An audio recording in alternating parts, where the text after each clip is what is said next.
Okay, go ahead. Oops.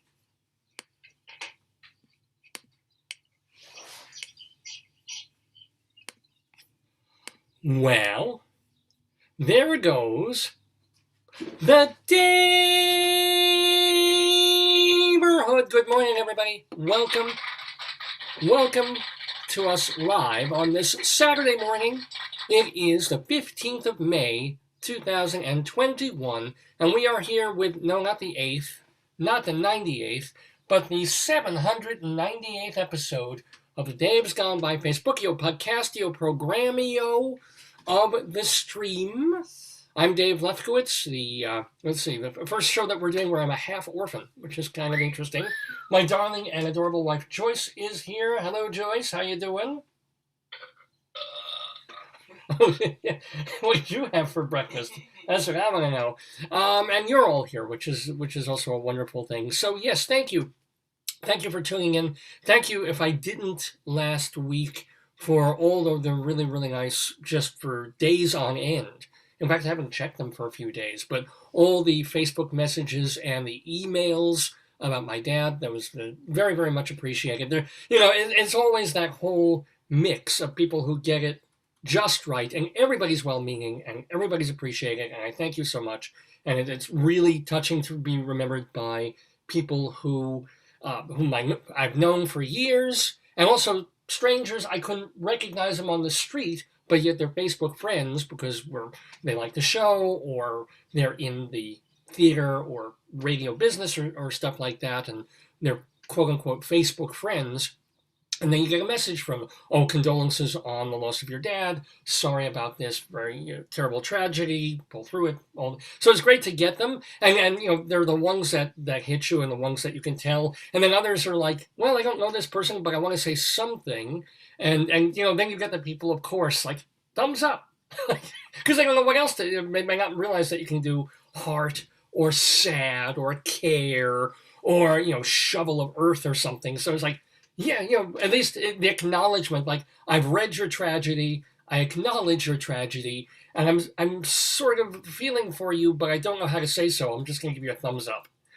Which I appreciate absolutely all of it. And it is so weird, because I've been on the other side of this so many times, being on Facebook and having almost that 5,000 friend cutoff, where you can't have any more than 5,000 friends on Facebook. They don't allow you to, at least in a non-business kind of account. And so, but when you have hundreds and hundreds of people there, you get hundreds and hundreds of stories of dead animals and dead grandparents and dead parents and uncles, and this happened, and this, I'm going for surgery. I mean, and so you want to say, terrible condolences for your loss.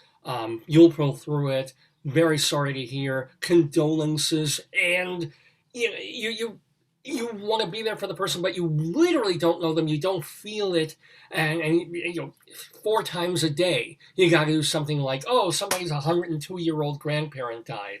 So sorry, when it is just a blip in your consciousness just as much as a birthday is.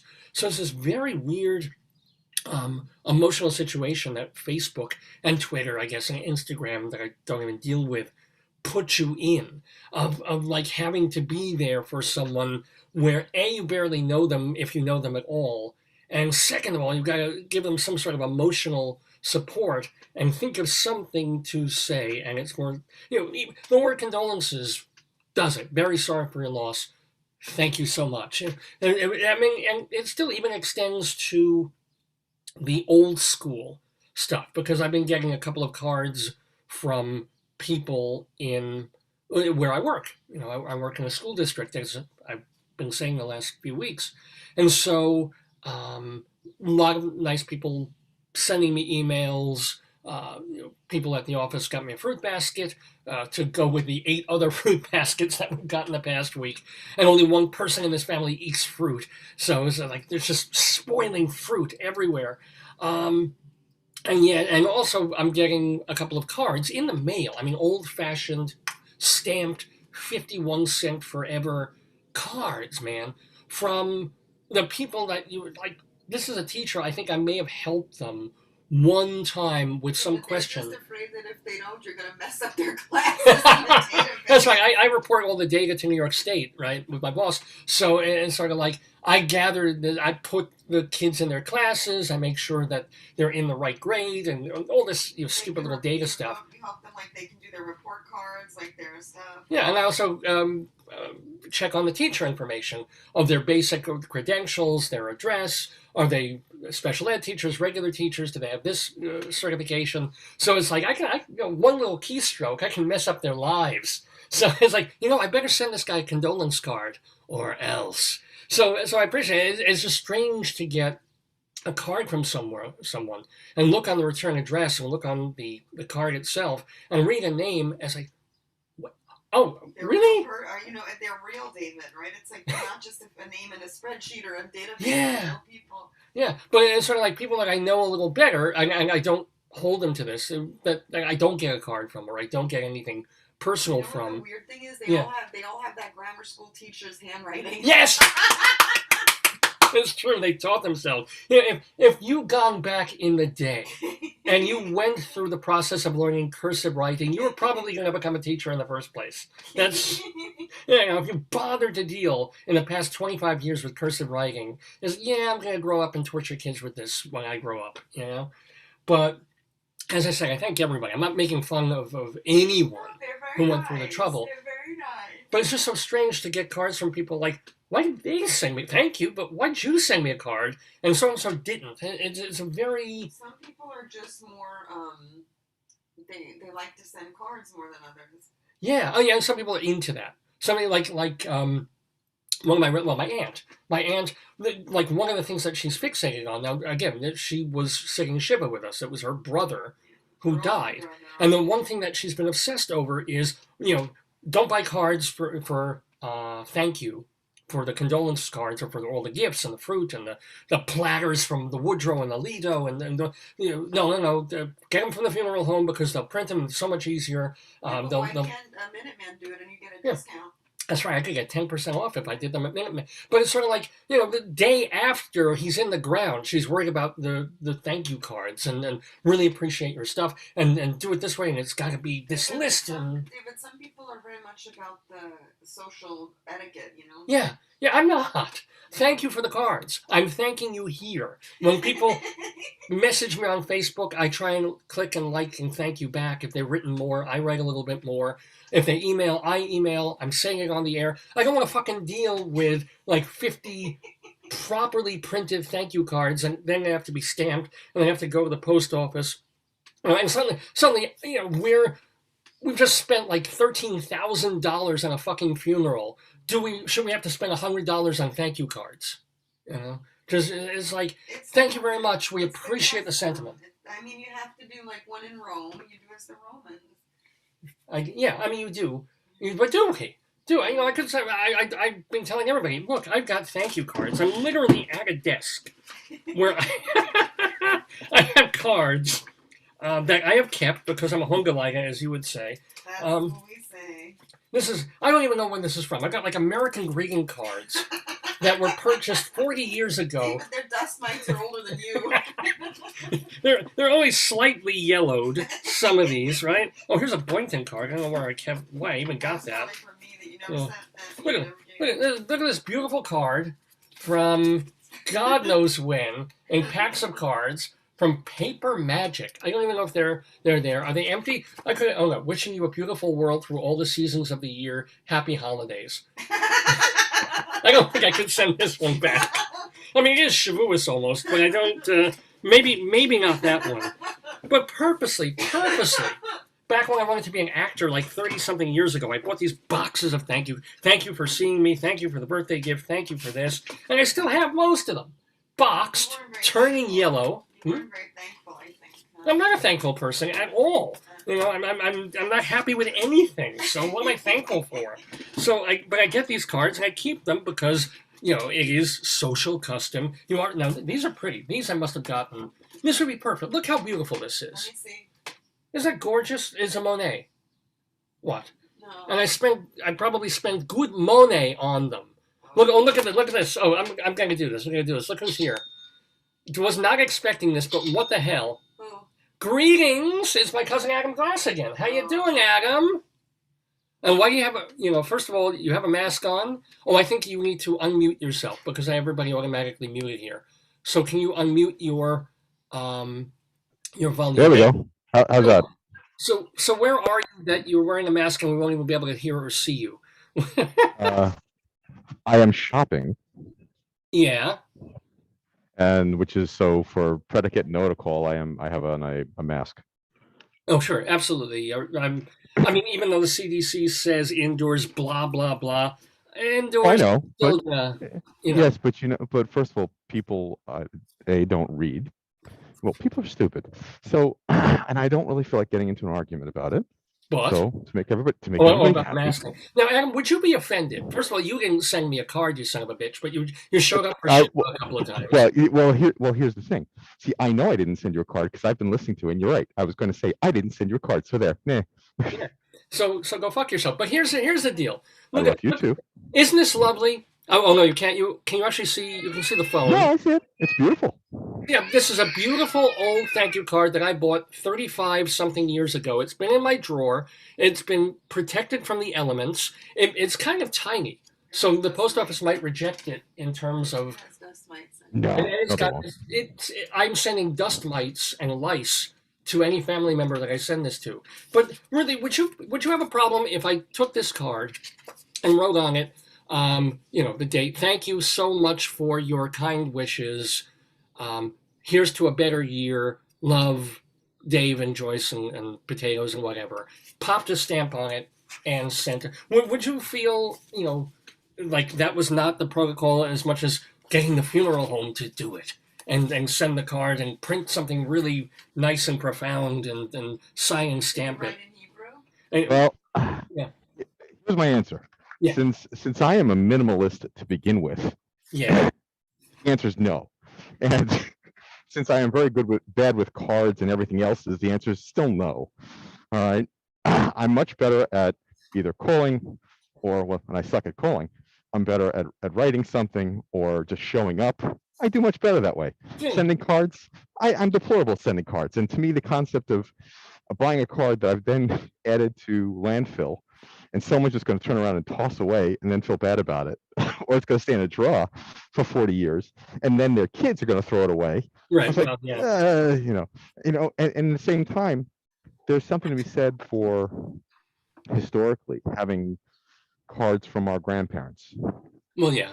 I mean, because when I get that. Right. And before the time when we had all of this digital age, and before when the point of communication really was writing, I think writing was very special. It really was, because that's what there was. It was a real form of communication. It was an art. If you have any and kept any of Lucy's notes or whatever, Arnie, I have some still. She had beautiful handwriting. It's obnoxious. She had gorgeous handwriting. I'm freaking gorgeous. My handwriting makes doctors' handwritings look beautiful and lithographic, and it's terrible. She had beautiful handwriting. I have checks of hers from 1920s, and oh my God, you would think they belong in a museum of art. I suppose you could change the date on those and pass them over. You never know. Yeah, but here's what just occurred to me while you were talking. Also, is wouldn't it be hysterical if I sent some thank you card for the condolences. It went in somebody's drawer, and 50 years now they're still doing storage wars on TV, and they open up the locker, and there's my card. It falls out. And some strangers and Barry or whatever his name is like, no, I don't need that. I bid $2,000 on this, and there's nothing. Just some whole he crumples up my card. That would be the ultimate. It would actually finale. So how have you been? How have you been since? Obviously, are you? That's not Target, or is that Walmart? Where are you? This is Stop and Shop, and I'm doing a very bad job. I see that. Yeah. It doesn't want to take my food. How rude. So what have you got in there? Let's see. What's in Adam's basket? And I do mean food basket there. What you got? Brand cereal, condoms? No. Go ahead. It's just some chopped meat, and some duck sauce. What are you making? Okay. Well, none of them are for me. The chop meat is actually for the dogs, Oh, and the duck sauce is for for some of the other food that I got at Stu Leonard's earlier well, to let me dip ask in you, because you go ahead. you cook the meat for the dogs, or are you a raw kind of dog foodie food thing? We haven't gone to the raw thing yet, though we've considered it, but unfortunately, they've been intestinally challenged for a while. They've been fighting some stuff for a while, and it's not fun, and No, no, it's been really unpleasant for them, and we're hoping they'll get better. But yeah, no. you We've know had that, dogs. We know what it is to yeah, destroy carpets with dogs. yeah. So they haven't done any of that, thankfully. But they've been struggling, and so we feed them carefully. I mean, we So had it so bad that the dogs would watch me shit on the floor. It was terrible. It was oversharing, Dave. Again, go ahead. Oh man! So what else are you gonna buy? You got the duck sauce. You got the meat. This is exciting. Right. This is actually visually it is exciting. We never get this kind of movement. I know we're talking about movements, but Jeff did it when he was in in Vegas, that's right. But this is kind of we get so much of the stop and stop stealing. It's like a free. Well, there's more stealing for you. Here, look, I'll give you a look around. Wow! There you go. Okay. See, isn't that exciting? This is I know. That's huge, man. That's like 3 times the size of our Stop and Shop here, or King Cullen, actually. But we could fit a football field in here, and then some. Are they selling a football field? Because it's that time of. I don't know. They could be. So, what aisle are you in? The lubricant or which? No. I'm in the waiting to check out aisle. Oh, cool. Let's see if they're okay getting on camera. Come on, man. No. I could ask, but no, it's okay. It's because they're putting them on the spot. But exactly, I don't want to do that. I just wanted to call and wish you both good morning, and I hope you're all well. And as you can see, I'm overcome with grief. I'm just plotzing here with sorrow. Did you know that not only Shiva's over, we just learned this yesterday from Mom, who learned it from the rabbi, but because today is Shabbos, right? And then tomorrow starts Shavuos. Yes. The 30-day period doesn't happen. It's sort of like we're done. Really? Yeah. Wait, you didn't even get the 30-day period, really? No, because you're not allowed during like those major. Oh yes. And then you can't go back after a holiday like that and start mourning again. So it's kind of like the timing is fairly thanks, Dad, for dying, just when you did. Because I don't have to grow my beard out like Grizzly Adams. I don't have to grow my hair out like Grizzly Adams either, which is much more difficult. Because the beard I can do, but the hair, very, very problematic. So. Does it have to be the hair on your head? And this is why one wears a hat. What, you think Jews wear yarmulkes because it's a God thing? No, we've got the bald spot starting when we're in our early 20s, except you. But it's sort of like, yeah. I was going to say, listen, if you want to fake the hair, I'll give myself a nice cut, and I'll just I'll send you the shavings. I would love it. You can use your pubes too. It's all good. No, I remember I was thinking literally, and this is what goes through your heads in the middle of craziness. I remember kind of thinking when I'm standing there and the funeral's delayed because we're waiting for family, and I'm like, I always wear the big old-fashioned child, the big ones that cover your whole friggin' head. This time I was grabbing, I think I got one of those stupid little tiny ones, these little dots that are like a JFK silver dollar. And I'm standing there, I realized the sun is just baking my forehead on the one day when I really needed the yarmulke I always wear. And of course I had a sunburn for like 3 days later. May I have one, please? Thank you. Oh, yeah. No, go ahead. Hi, lady, check out lady. Lady. Not said people are working below. Yeah. And you know this guy's credit card bounces all over several states, right? Ha. No, not since I printed a new one. You know me playing if I shout gun. No. Do not do it, David. I won't. I promise. I won't do that. Bad boy. That We're checkout, waiting. you have 3 items. Why is checkout taking 10 minutes? Because for some reason the device is deciding you did it to me. It hates you. You hexed my credit card. There we go. Checkout. Why can't he Yeah, how come you don't do? self-checkout? I don't like self checkout, but how come you don't It's do 2 self? items. Yeah, I know I normally do. It wasn't taking the bar scan code on the devices. So I told you this guy's credit card was off. I know. I told you there was something off about it. That's it. Oh, and just I can help you if you give your social security code, your mother's thank you very maiden much. name. Thank you very much. Date of birth, DOB. Yeah. Ah, He made and it. so He we did. go. I made it. I survived. And let me see. Just give us some air because we never get some actual outdoors here. So That's the outdoors right there. yeah, I'll get you in the parking lot, and then we'll get on with the show. But I do thank You you. know, Yeah. you're going to get me in the parking lot. It sounds like a hit. No, I want to see some air. I want to see some clouds, some trees, some Westchester, New York. There they are. This is actually welcome to Stratford, Connecticut. Oh, you're in Connecticut. What? Yes. Oh, Yes. I did not realize. Okay. Connecticut looks just like Westchester, New York, but it's nice. There you go. There's welcome to the parking lot. Whoa. And it's a Did I bright do that right? sunshiny day. Oh, you got Lay! I see your face. Yes. Pass back on, please. It's too early. Be afraid. Be very afraid. Right. All right, I will let you depack. I will depack your shoppers and your groceries. So, cousin Adam. Oh, thank you. Any other things that you want to share or say? You're just calling in to say hi, which I really appreciate. But anything else? Any news in your life? Anything to share with us? Nothing of any value or importance, I'm afraid. But I just wanted to call and say good morning and say, confirm for you that no, I didn't send you a condolence card. Yeah, fuck you. Because, exactly. Because, I showed up. So, yeah. And I always love seeing all of you. Always sorry for the circumstances as they are. And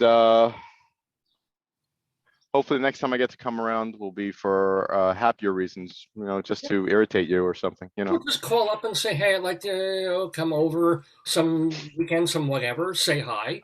So it doesn't have to be like, hey, another death. No, we've done our 3. I didn't tell people. We've had our 3 this year. My uncle Sonny out in Florida was killed. I can't. I was telling the circumstances on the air, and they're like, "Don't say the circumstances. We have a civil suit going." So it's like, okay, he was murdered by cop, and leave it at that. And then second, of course, my dad dying last Tuesday. It was right. No, Wednesday.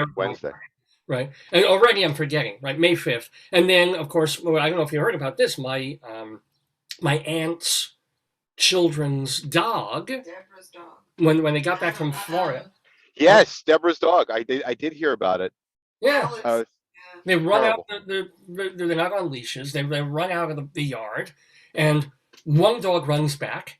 Another dog, not so smart, runs into a car. And it's like, the only good part of that is literally 10 minutes later, all these Korean restaurants were calling. So it was very. But that has been the year so far. I'm not even going to say who, but yesterday someone else I know, her son was in a horrible motorcycle accident and was not killed, but was in surgery, I guess most of the evening. I literally haven't even heard back how they're doing, but, broke this and hurt that and then the bad. I'm like, stop. Last year was supposed to be the bad year. This was supposed to be the good one. That was a fucked up year with COVID, I'll tell you what. When we spoke last weekend when I was on your show, and you'd asked me to retell about what was going on in the subways and what I'd experienced that one day. Yeah. I was in Brooklyn yesterday. I had 3 different locations to go to in Brooklyn. Mm-hmm. And I was at the 2nd or 3rd location where somebody said to me, which was asking me how I got in. And they said, there were 3 slashings this morning on the subway. I'm like, where? I said, here, Brooklyn. Like, and I missed it. But. Well, where did you put the knife? That's what I want to know. Where'd you hide the knife? Oh, okay. Ich the Eifne, we don't talk about that. No, What but knife? it's kind of like, I think it's somewhere in the middle. New York is obviously going downhill. New York Post wants to paint it like we're absolutely in hell. It's the 1970s again, and every possible crime that they can find, they will splash on the front page to get a Republican in office to get the Democrats out of the mayor. So it's like, oh, this happened on the subway. This was this is the and just make it look like. It not only is it getting worse, which it is, but it's getting unbelievably worse. At the same time, there's also all these people who just, well, New York is great, it's fine. As soon as the people come back for Broadway and the restaurants, the homeless will go to other places, and it'll all go. I think that's a little too, not Pandora. What's the word I'm thinking? It's oversimplifying. It is oversimplifying what's going on. You Yeah. do have. I've been noticing on the trains there are more people each day, and more people are starting to come back into the city. Yeah. By the way, this is the knife that I don't own. So Wait! Stop! what? You just It's only picked one up of. a knife. This is so. If it's a knife that you don't own, why? Where? How did you come about it? Why are you holding it? Why is it in a car that you are driving? Is this your mother's 91 years old? Why does she have a knife in her car if that's her car? What? I'm sorry. Did I say that this was my car? So it was his car. I mean, it was. He's fine. No. First of all, I have several knives. Second, part of the work I do. I constantly. I'm always. That's a cutting Always. remark. Yeah. Well, cutting, stabbing, slicing, pointing. Yeah, it does a lot of things. Yeah. Slices, dices, juliennes. The That's what why I am seeing. this video belongs on Jib Jab. Okay, continue. Yeah. Oh, ow! Oh, thank you. In the city, we're going to see more of this because now what we've had is you've had a great deal of space, and you have had these people who are off and who are struggling, and they've had no place to go. But now you're going to have an increase in crowding, so you're going to have more interaction where you've had distance to keep that space.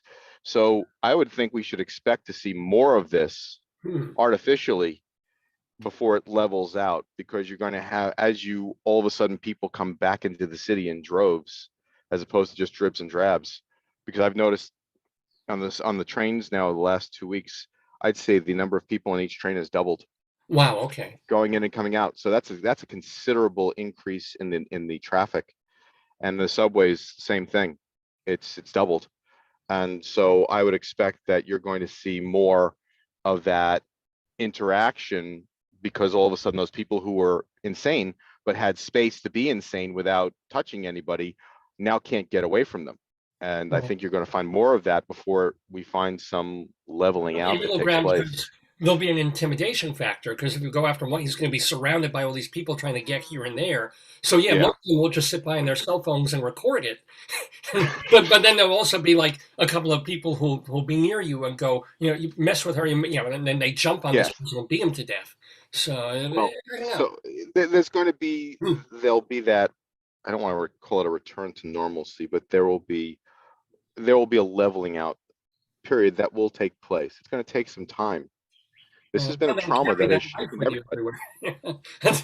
Make sure you got one of the knives that you don't own, that you have on your person just in case. Yeah. Yes. Well, for my work, I always have them to do some of the things that I do. I'm not allowed to carry my machete, though. Apparently, they frowned upon that. Yeah, they frowned upon that. They just said no.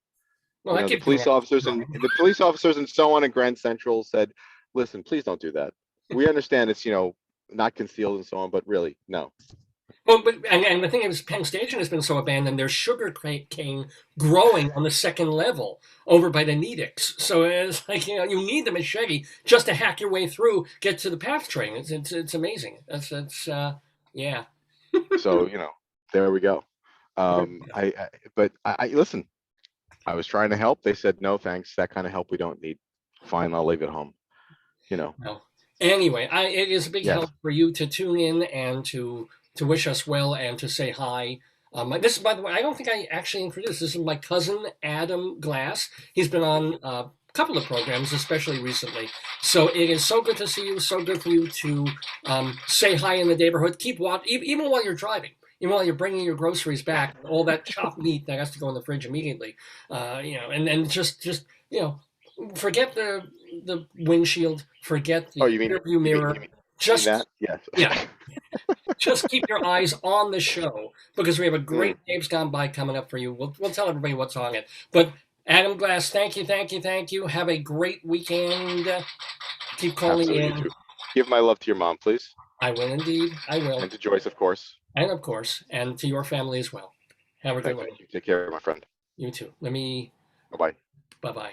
And my cousin Adam, ladies and gentlemen, thanks so much to him for saying hi on this Saturday morning, May 15th. It's about 9:30 a.m. Eastern in the Daverhood. And my only apology now is I didn't really even get to tell you yet what is going to be on the show besides that. And besides, it's funny, it's so bashert that he was at a supermarket because I have a supermarket story for you all too. But let me tell you, I do. I had a thing in the supermarket this week. You? Yeah, me. Why didn't you tell me? Because I was saving it for the show. It's not that great a story, but it points up just where we're at in our culture. But there's let me tell you that, first of all, we have a guest in the neighborhood coming up at 10 o'clock. She is an actress. She is a songstress. And she has been, well, aside from playing herself in cabaret and theater and other parts, she has played Sylvia Fine Kay, Danny Kaye's talented wife, in a piece that she was doing a while ago. But mostly these days, she's known for playing Fanny Brice. Now, there are people who are going to be like, Fanny Brice, that's the province of Barbra Streisand from Funny Girl and Funny Lady. And yeah, maybe 50 years ago it was. But other people are allowed to play Fanny Brice. And so, our guest in the neighborhood, Kimberly Faye Greenberg. First, she was doing a show called One Night with Fanny Brice. It's gone through permutations. She's done it in theater. She's done it all over the country. She's done it in cabaret spots. It is now called Fabulous Fanny Brice. And let me tell you a little something about it, because we want you to watch it, of course. It will be streamed weekly and strongly via, well, all the information is at our website, KimberlyFayeGreenberg.com, and that's Faye, F-A-Y-E, KimberlyFayeGreenberg.com. Fabulous Fanny Brice, it starts May 8th, and it runs through the end of June, once a week. You can watch her sing the songs of Fanny Brice, tell about Brice's life story, which I'm sure she'll tell us a bit about when she appears on this program in about half an hour, talking to who else? The one, the only, the Jewish Rabbi Saul Solomon. I mean, come on. You know, Rabbi Saul does most of our interviews. Sometimes they're like, why is Rabbi Saul interviewing that person? But this time, hello, Greenberg, Fanny Brice, Yiddish, Jewish, vaudeville, Rabbi Saul Solomon. He is the founder and spiritual leader of Temple Sons of Bitches in Great Neck, New York. So he will be doing the honors. And Kimberly Faye Greenberg will also stay with us for our weekly comedy quiz. Well, it's a history quiz. We throw some comedy into it. It's called Today, Yesterday. And we will have our Today, Yesterday quiz featuring Kimberly and our longtime theater friend, David Sheward, of course. Reigning winner. And basically the guy to beat. He is like the champion, the king of all things trivial. David Sheward is. It's like the Rocky Balboa. Well, Rocky, here's a bit of weird trivia that nobody ever remembers. Rocky, the first movie, considered a classic. I think it won the Oscar for the year. Or Annie Hall did, but one of those two did. Rocky doesn't win at the end of the first movie. Oh, really? He loses. He isn't knocked out. But the other guy, it was Apollo or whoever he's fighting, gets the decision. But Rocky proves himself. He stands up. He gets the girl. So he wins despite actually losing the fight. People don't remember that. But so David Sheward is not the right. David Sheward is like the Apollo Creed until he meets Rocky. Yes. So maybe who will be the potential Apollo Creed on today's Today Yesterday history quiz? Will it be Kimberly Faye Greenberg, or will it be our friends Fred and Wendy? Fred Cleaver and Wendy Highby They have a very unique a knowledge base. She's the librarian who knows like sci-fi, and that's a wide knowledge base. Yeah. I mean, she's an academic librarian. He's written books and stories about science fiction. So very intelligent people, as Joyce says, with a wide knowledge base. If somebody's going to take David Sheward down, it might be them, it might be Kimberly. You got to keep watching to find out on Dave's Gone By. We will also have our Colorado Limerick of the Damned return. I got phone calls from the White House last week saying, condolences, we're sorry your dad died, but what happened to the Limerick of the Damned? Wow. Joe Biden, he has nothing else going right now. Hearing your sick little poems just completely turns his day around. So yes, the Colorado Limerick of the Damned for Carr, Colorado, that we didn't get a chance to do last week, we will do on this episode of Dave's Gone By. We'll also go inside Broadway for some Broadway theater news, and for once, the news is mostly really good. Got some stuff to tell you about Broadway. So inside Broadway we will go, and I think that'll... Oh, and Greeley Crimes and Old Times. How could I forget that? We'll get to some Greeley Crimes and Old Times, in fact, in a couple of moments. But since my cousin Adam was talking to us in the local... What was it, Stop and Shop he was in? Yeah, we're shopping in the supermarket. He was stopping the... I did that too. Like 2 or 3 days after my dad passed, I would go and get some provisions for... Even though we had millions of tons of food coming into the house, it's always like some food, fantastic deli and bagels and lox, and this is coming in. But some of the more basic things that milk, like need this or need this kind of food or and so forth. So have to go. And it's funny, everybody brought diet soda. I don't understand. Diet Snapple, diet soda. But to find one Coca-Cola, which I really could have gone for. I never drink it. I barely ever drink soda anymore except seltzer. I drink regular Snapple and coffee and stuff. But of all the things, everywhere you look, it's like Diet Sprite, Diet Pepsi, Diet Coke, Diet Snap. I'm like, is everybody here trying to kill themselves with phenylketonuria? I'm like, come on. There's always 1 or 2 things that you really, really want that you figure someone could have brought, and that's what they don't bring. I know I'm bitching about people who are kind enough to send stuff, but that's me. So I go to the supermarket, and it's my regular supermarket. It's the guy. I can see a lot of the same faces that I haven't seen for 14 months since I've been shopping essentially for the family during the pandemic, and it's good to see them because they didn't get COVID. They didn't die. Hello. Hello, people. But there's a new guy there, a new old guy. So I get on the line. It's not crowded at all, which was great. And I get on the line, and he seems like, there's this sweet, had to be 75 years old if he was a day, but at the same time, perfectly good shape, perfectly good everything. And the thing was, they've got, I'm thrilled about this, but I also dread it. They have the sale on bottled water. And which is great because bottled water is like $5 a carton of 24 or 28. And what they do, $2.99. Yeah, I'll grab. But if you grab like 3 of them, it makes the cart impossible to maneuver when you're trying to buy anything else. So you're just like pushing this rock up a hill like Sisyphus, and you can't do the wheels. And so I get 1 water, just 1, because 1 leaves room for everything else. But you also, all right, you got a week or 2 worth of water. So I got the water, and I got all these other provisions. And the nice thing that they do and have been doing at the supermarket is that if you get something enormous like that, they don't make you take it out of the cart, put it on the conveyor, put it back in the cart. All you got to do is tell them, look, I got water, this 24 or 28 bottle conveyance thing. In the old days, they also used to take their wand, right? And they would take it and they'd pull it towards the cart, and then they'd find the seal, the product code, and go zip. And now they don't even do that. Now they look, they make sure that you're not just kind of leaving the store with something you haven't paid for. But if you tell them, okay, I got a case of water, or 3 cases of water, they go, are they odd? They find, because so many people do it, they probably know the freaking code to type in by heart, and they do it. So I'm like, hey, dude, before I start taking stuff out of my cart, I want to let you know I got 1 case, not 3 cases, even though it's free for $9.99. because they always do this in supermarkets. It's like, it's 2 for this. You get the same price, the sale price, if you buy 1, but they want you to buy 2. So they say 2 for, and people do. Is this natural thing? Oh, I better buy 2 or else I might not get the special price.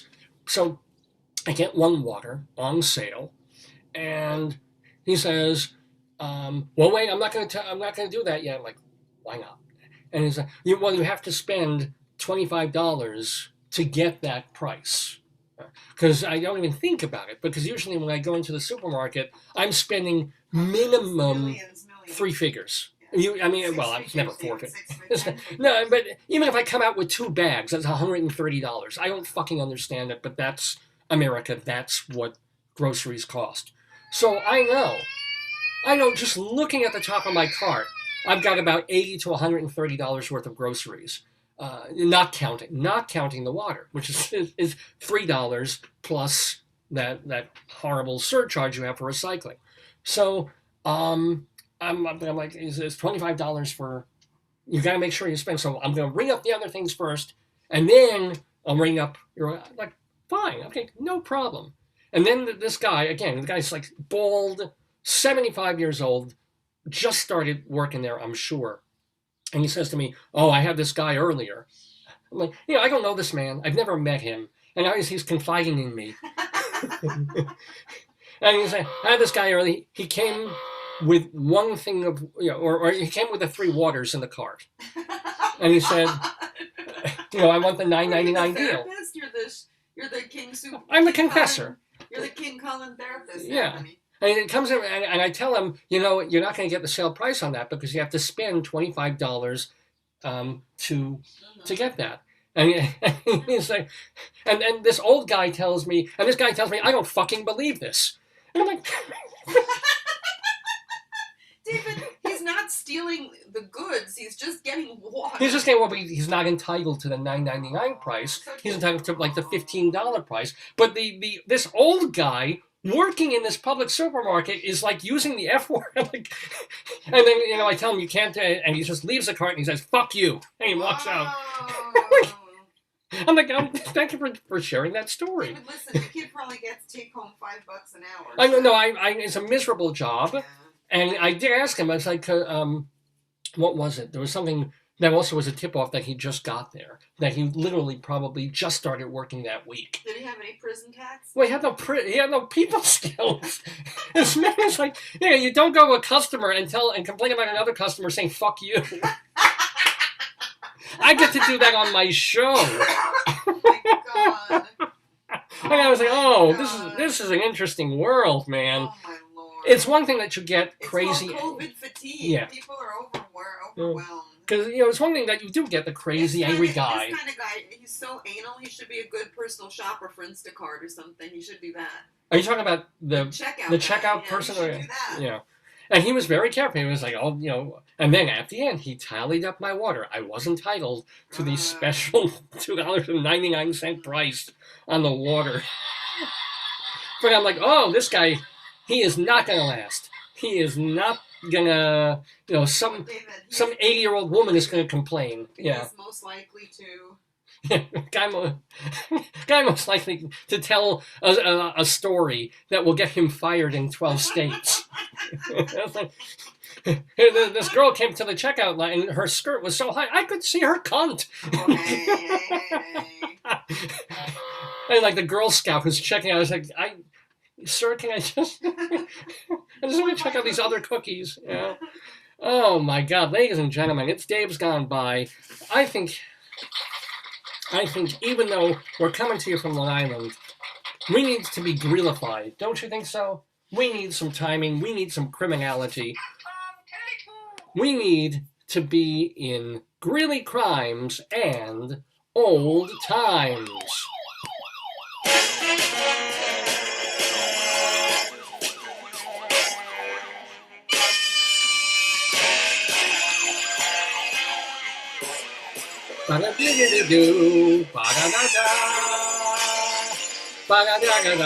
Yes, Greeley Crimes and Old Times it is, live on this Saturday morning, May 15th. So here's the deal. There's a newspaper in Greeley, Colorado, called the Greeley Tribune. It's been around for well over 100 years, probably 150, 160 years, that has two really, really fun columns in it every week. One of them is called Cop Log, and it is actually real live phone calls that come into the Greeley Weld County Police Department from people who see something dangerous or scary or weird in their neighborhood, and they want to call the police and warn them about it. Also, Hey, David. yeah. Today's National Chocolate Chip Day. Today is National Chocolate Chip Day. Yes. That was one thing that we got. The other thing that you do get when you have a funeral, at least in our family, is all these Italian cookies.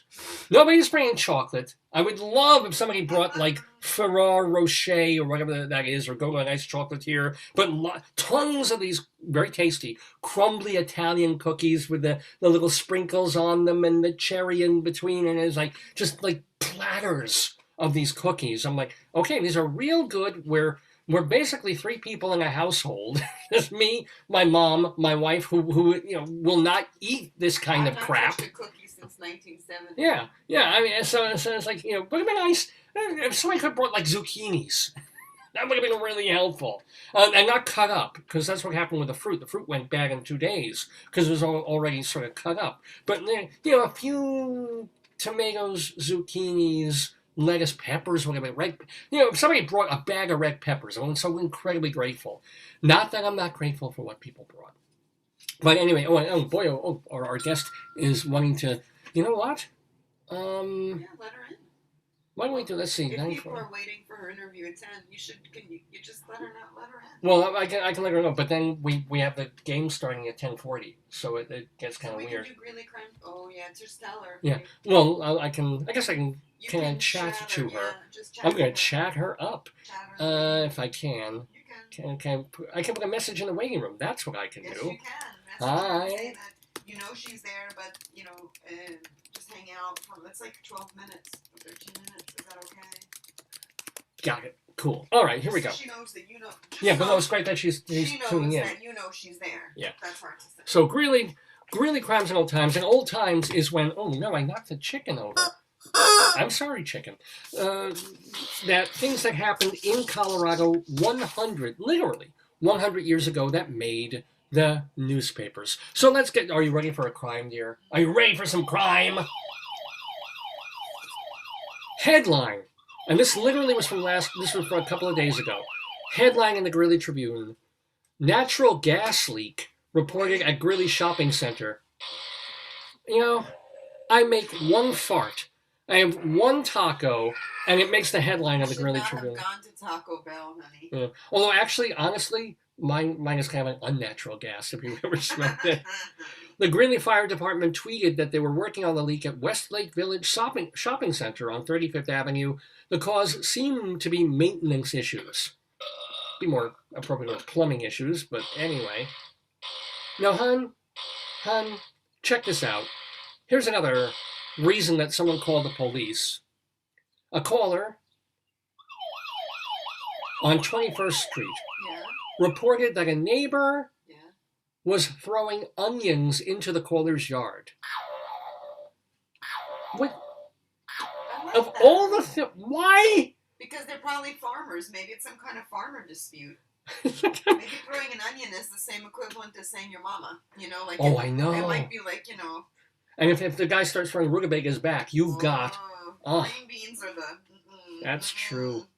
Now, it is good to be proactive.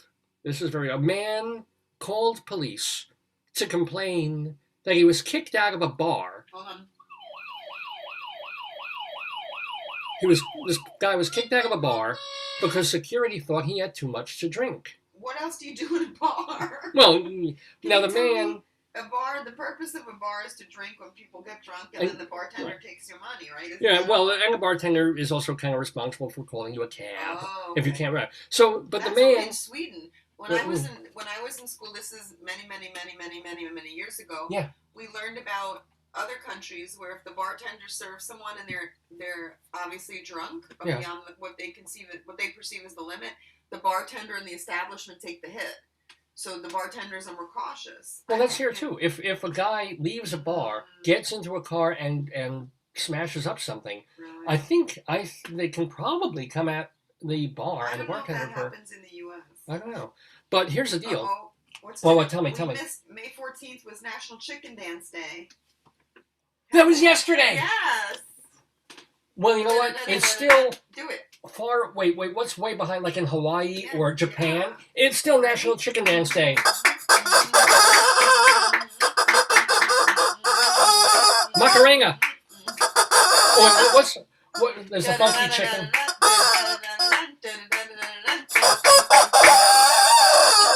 Jesus Christ. That was not good, honey. Yeah, I'm not the only one who can't dance in this family. Holy cow. I think he needs some sort of medication quickly. Wait, so it was National Chicken Dance Day? Yesterday. Mm-hmm. So today's National Chocolate Chip Cookie Day. Yes. Yesterday was National Chicken Dance Day. What? We're missing all the good stuff. And people say this isn't the greatest country in the world. I'm sorry. All these days. What's wrong with us?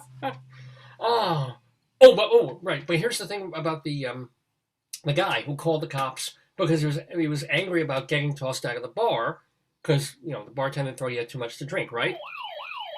The man wanted police to give him a sobriety test so he could get back in. He wanted the police to prove that he wasn't so drunk so that he could go back in the bar and get drunker. Here we go. Yeah, he has to try harder, honey. I hate when people fail. And check this out. A caller on Center Place Drive.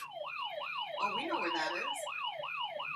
Called and reported a woman walking backwards with her arms spread eagle. So, walking Maybe backwards. This was some kind of exercise. You can't exercise in the gym. Maybe that's That's right. She normally she's indoors doing this, but now she's just on the divider of the highway. No, Center Place is a shopping center, honey. It's members Westlake. Well, all right. If she were literally in the mall, if she were in the supermarket and you passed her walking backwards with her, would you call the cops? No, I might. She's exercising. I mean, she's not yelling obscenities or hurting anyone. That's true. Oh, by the way, speaking of yelling and making a lot of noise, guess what? This is the second, count them two, big appearance by Chicken. You know why? We have a chicken alert. This thing doesn't ever... There we go. Chicken alert! Chicken alert! That just means we have a story about a chicken, ladies and gentlemen. A caller on 2nd Street. We don't have any more 8th and 8th. Oh, not today, but there's one coming up. We actually do. No, but this one is on 2nd Street because they've got the chickens down around 1st Avenue, O Street, where it's more rural. This caller reported an injured chicken with colorful feathers. The caller said, this is not funny, and yet it's sort of funny. What? Caller said the chicken was limping. That's like the duck I saw limping. You have one leg and Yeah. Maybe he was in a... Joyce said maybe he was in a cockfight. I'm like, I know, could have been a gay chicken. That's all I know. Anywho, let's do, oh my gosh, we have old times and we also have elsewhere. Let's do one or two old times and then we'll go elsewhere for a story. Old times means this was in the paper in Greeley, Colorado, 100 years ago, 1921. The high cost of transportation had, now, again, no reason these would happen together on the same broadcast. But here it is. 100 years ago, the high cost of transportation has caused the dumping of 50,000 bags, of onions in the river at Delta. The sacks containing the onions were worth more than the onions, farmers said. And I guess they were all crying when they stood by the river. But how weird is that we get a story from last week. Onion, la la la, onions, ha ha ha, da da da da. Remember that song? It was a big. It was actually a novelty hit back in like the '60s. But anywho, yes, 2 stories about onion. We may have to have an onion alert as we progress. And by the way, wanted to let you know, 100 years ago, a boy named Greeley was playing catch with a friend. They named him Greeley. Okay. He was playing catch with a friend near First Avenue when the ball was accidentally thrown into a corral. Okay. It was immediately eaten by a cow. The boy was saddened by the loss of his ball, but Oh. they may retrieve the ball. Oh, don't say it. Oh, God help us. The cow has stopped eating and isn't giving milk, so he may need surgery. It's probably blocking his. It's blocking his everything. Yeah. But the funny thing is, when I first read it, I don't know why, but I had the image of a volleyball. Like a cow just scarfed up a volleyball somehow. It has to be like an oofty Yeah, it's probably a ball. Spalding thing, but Like a baseball. yeah. Oh. But think about it. The cows have what, 5 or 6 stomachs. How do you gotta go? That's hard. No, I would figure that'd be utterly impossible. I'm not going to milk that joke any further.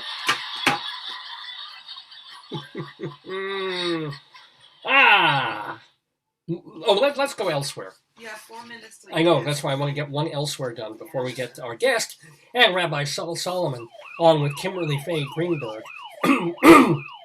Let's see. Dateline, Daytona, Florida.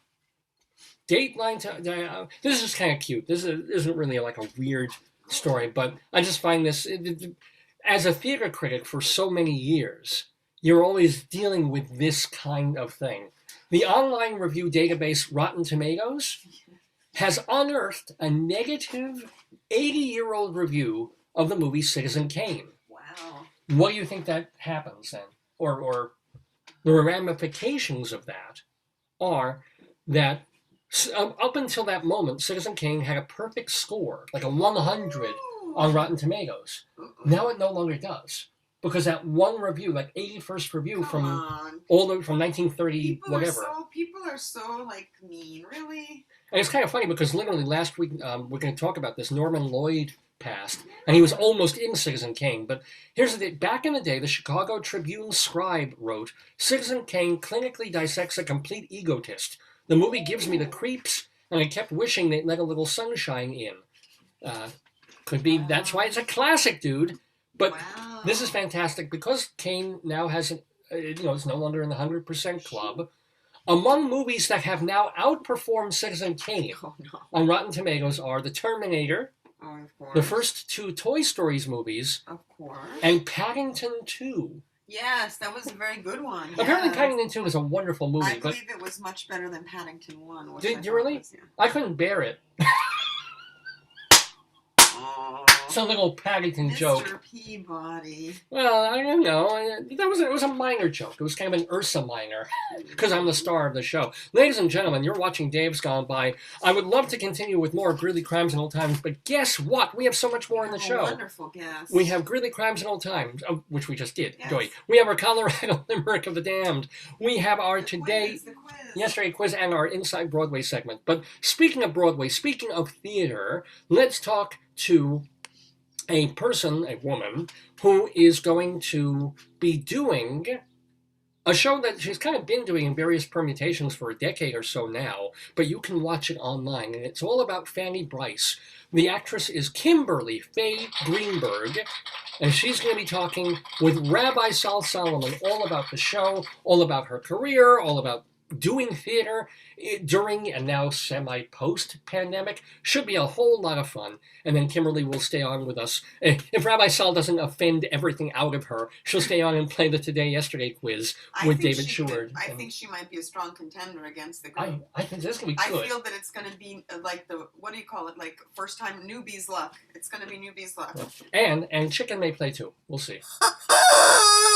He's exhausted from dancing, but so without further ado or a don't, we're ending the Greeley Crimes and Old Times segment, but to go into and hear Ms. Kimberly Faye Greenberg, let's hear a little bit of her doing.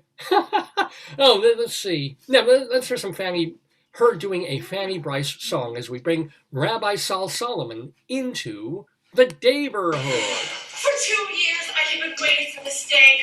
My life is now going to be fulfilled. And sometimes I say, if I just could get away with that man, he'd go straight, show his face.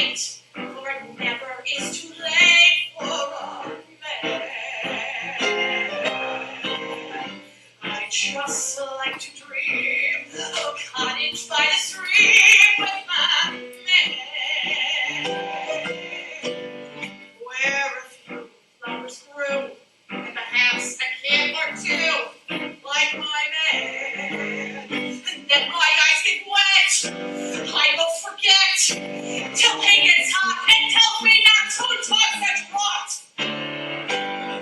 Oh, my man, I love him so, he'll never know. All my life is just despair, but I don't care. When he takes me in his arms, the world is bright. Alright. What's the difference if I stay on away? When I know I'll come back on my knees someday. For whatever my name is, I am his forever.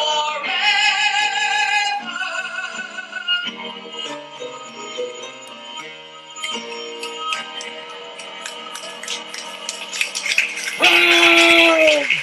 Shalom, my friends. Shalom, my enemies. Ladies and gentlemen, what a delight. First of all, I need you to unmute your microphone, my wonderful, adorable guest. Her name is Kimberly Faye Greenberg, and you were hearing her sing not so much as herself, but as the character she plays and has played for several years now in various permutations, if I may use that word, and I may.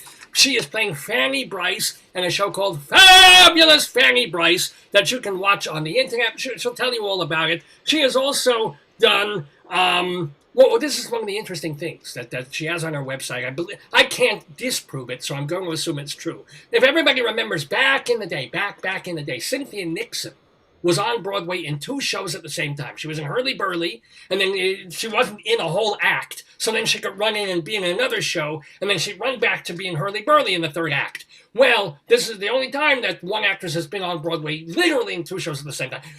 The person we're with, Kimberly Faye Greenberg, was doing 2 off-Broadway shows at the same time. Why don't you start with that? First of all, shalom, Kimberly. Welcome to the... Shalom. Thank you for having me, Rabbi. It's great to be here. It is good to see you. It is wonderful to see you. Shalom to you. Do you celebrate Shavuos? That's coming up in a couple of days, tomorrow.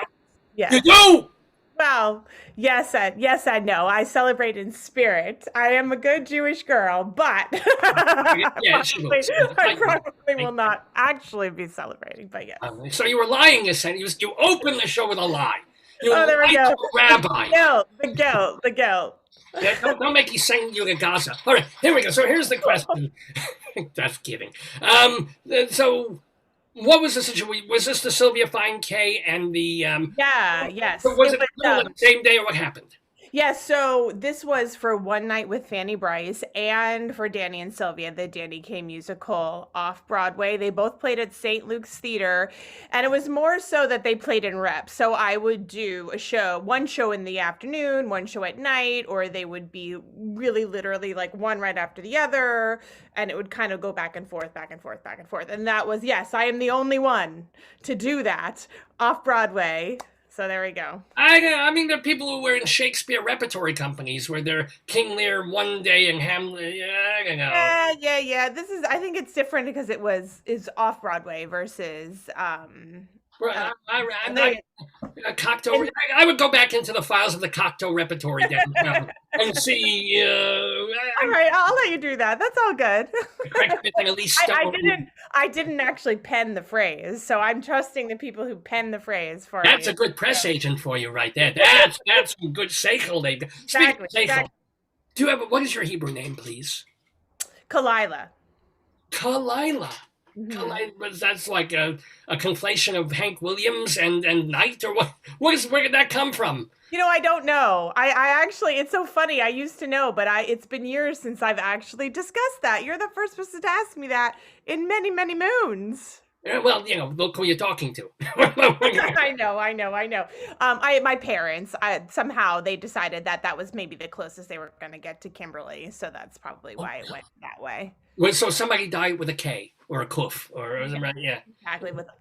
So did your parents, were they supportive of you when you were like, Mom, Dad, I don't want to be a lawyer. I don't want to be a doctor. I want to act and sing. Well, they did pay for dancing, singing, acting lessons since I was a kid, so I guess you could say yes. I've been doing it since I was little, and I'm not sure how they felt about me going to get a degree in theater, but that is what I did. And Where has been what I've been doing. So there you go. I'm sure they would have liked potentially to pick a life that was, more predictable, but they are definitely supportive. So that's okay. And but let me ask you, you've been a working actor. Have you had to have supplemental day jobs and stuff, or have you basically be able to make a living acting? I think for the most part, my living overall is in performing arts. I would say it fluctuates depending on the year as far as acting. Watch your language. Okay, yes.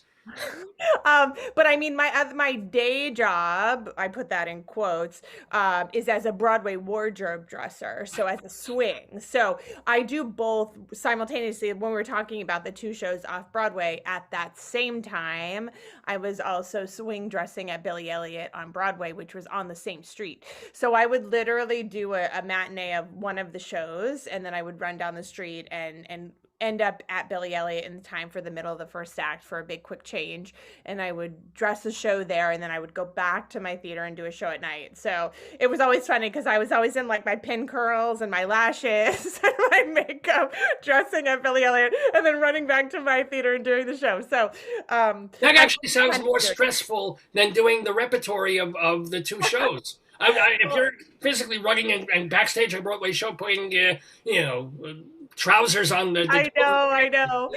Well, I don't know. Looking back, because this was now several years ago, I'm not sure how I physically did that. I don't know if now I'd be able to do that, but I had a lot of chutzpah and a lot of energy at that point. No, so tell us some secrets. What famous people have you seen basically naked? I'm just curious. I'm like,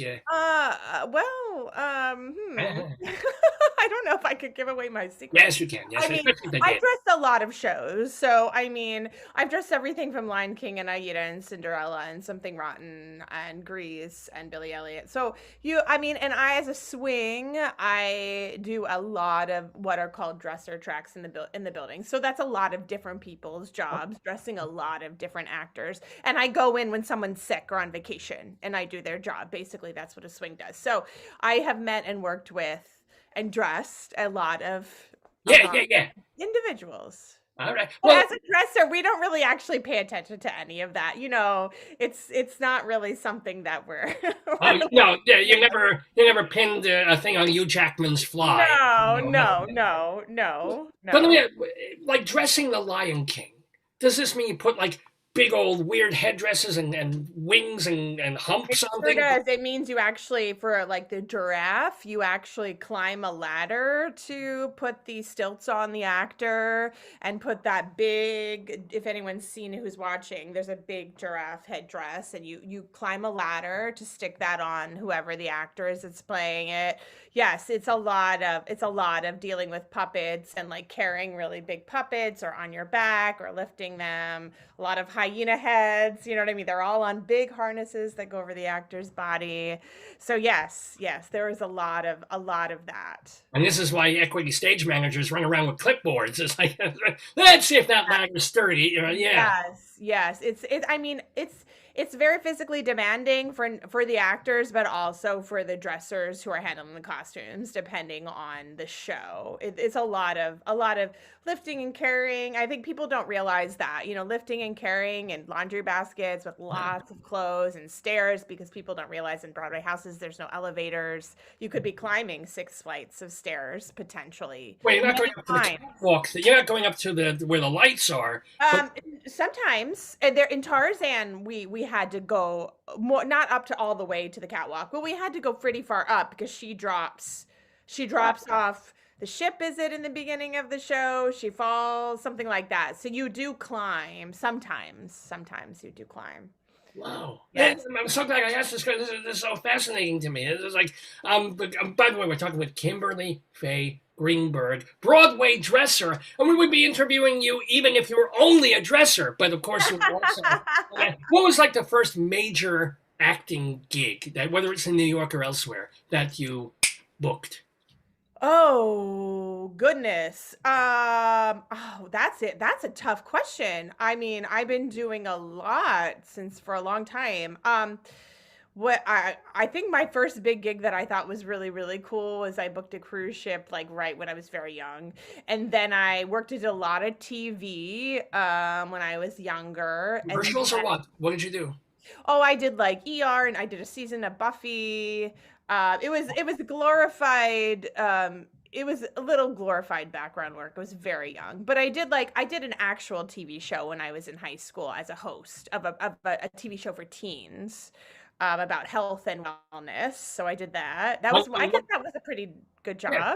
What network? I mean, where was it? Oh, it was California Educational Cable and in the school system. So Right. Hey. yes, Yeah. yeah. Because you're stupid in California. They need this. Yes, I guess so. I mean, I don't know if things have changed. This was many moons ago now. But But it sounds like you did the West Coast thing. It sounds like you were on that full season, you said, of not Buffy. well, it's funny because I moved to New York a few years out of college, which was in 2000, which will age me a bit, but that's okay. And then I was here for about 2 years, but then, well, a year and a half, and I was working, and then I ended up on a ship. And I was on a ship during September 11th. And due to the fact that a lot of the industry here had shut down, I went back to LA for about 8 months. And that's when I did a lot of that other TV, like I did a season of Buffy and things like that. Yeah. And then, but I was really heavily really at that point, and at that point I'm a little more broadly focused at this point, but as far as my acting, do all the things. But I realized that musical theater and theater was really where it was at for me, as far as working consistently and making money to live. Was So this I- theater rather than TV, rather than yes, and Best I'm Friends, right? right. So I came back to New York and again started working, and I have not left here since. I leave to go work and then I come back because that's a typical actor's life.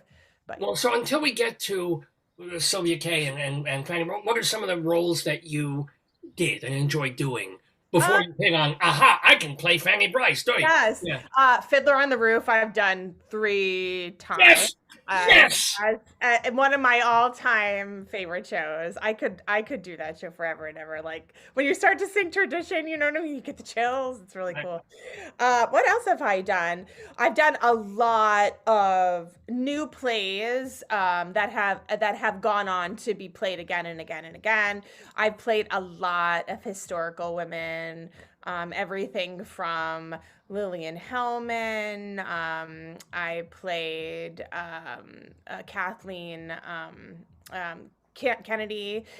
So if you look at my resume, besides what we'll talk about in a minute, which is Sylvia Final Fanny, I've done a lot of that for many years, even before I was playing Fanny. So I've always kind of had this little niche that I've done that.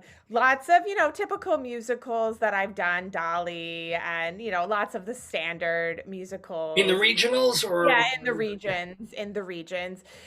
Here in New York, I've done, since coming back to New York after September 11th, with the exception of 2 or 3 jobs, most of my acting work is in the city, as far as like off-Broadway, off-Broadway, workshopping shows for Broadway, I do a lot of that kind of thing as far as leaving town and then coming back. Has that been worth it for you to do, to kind of get a show literally from the base down, up off its feet, but then when it really happens and it goes to a major regional and then it comes to off-Broadway or Broadway, they go with other people. Does that like say tear you or? I've been lucky in the fact that almost everything that I have workshopped, I've been in as it's moved on. I've had a couple of my own blips of like, but it's so funny because the universe is funny. I have ended up back in the show. So I can't. Specifically, give me an example of when that happened. Oh boy. I don't know if I can give that away. Well, it's not a bad story. It's nothing. Well, no. I mean, there's just been different things. Even with One Night with Fanny Bryce, I did. What's your show? Yes, I workshopped the show from the very beginning, but there was a quick blip where I wasn't with it, and then I was back with it when it opened off Broadway. So there was things where things happen that have nothing to do with me. It's just different. I actually have a story about this, because this is all about me, right? No, but the host of this program, the producer Dave.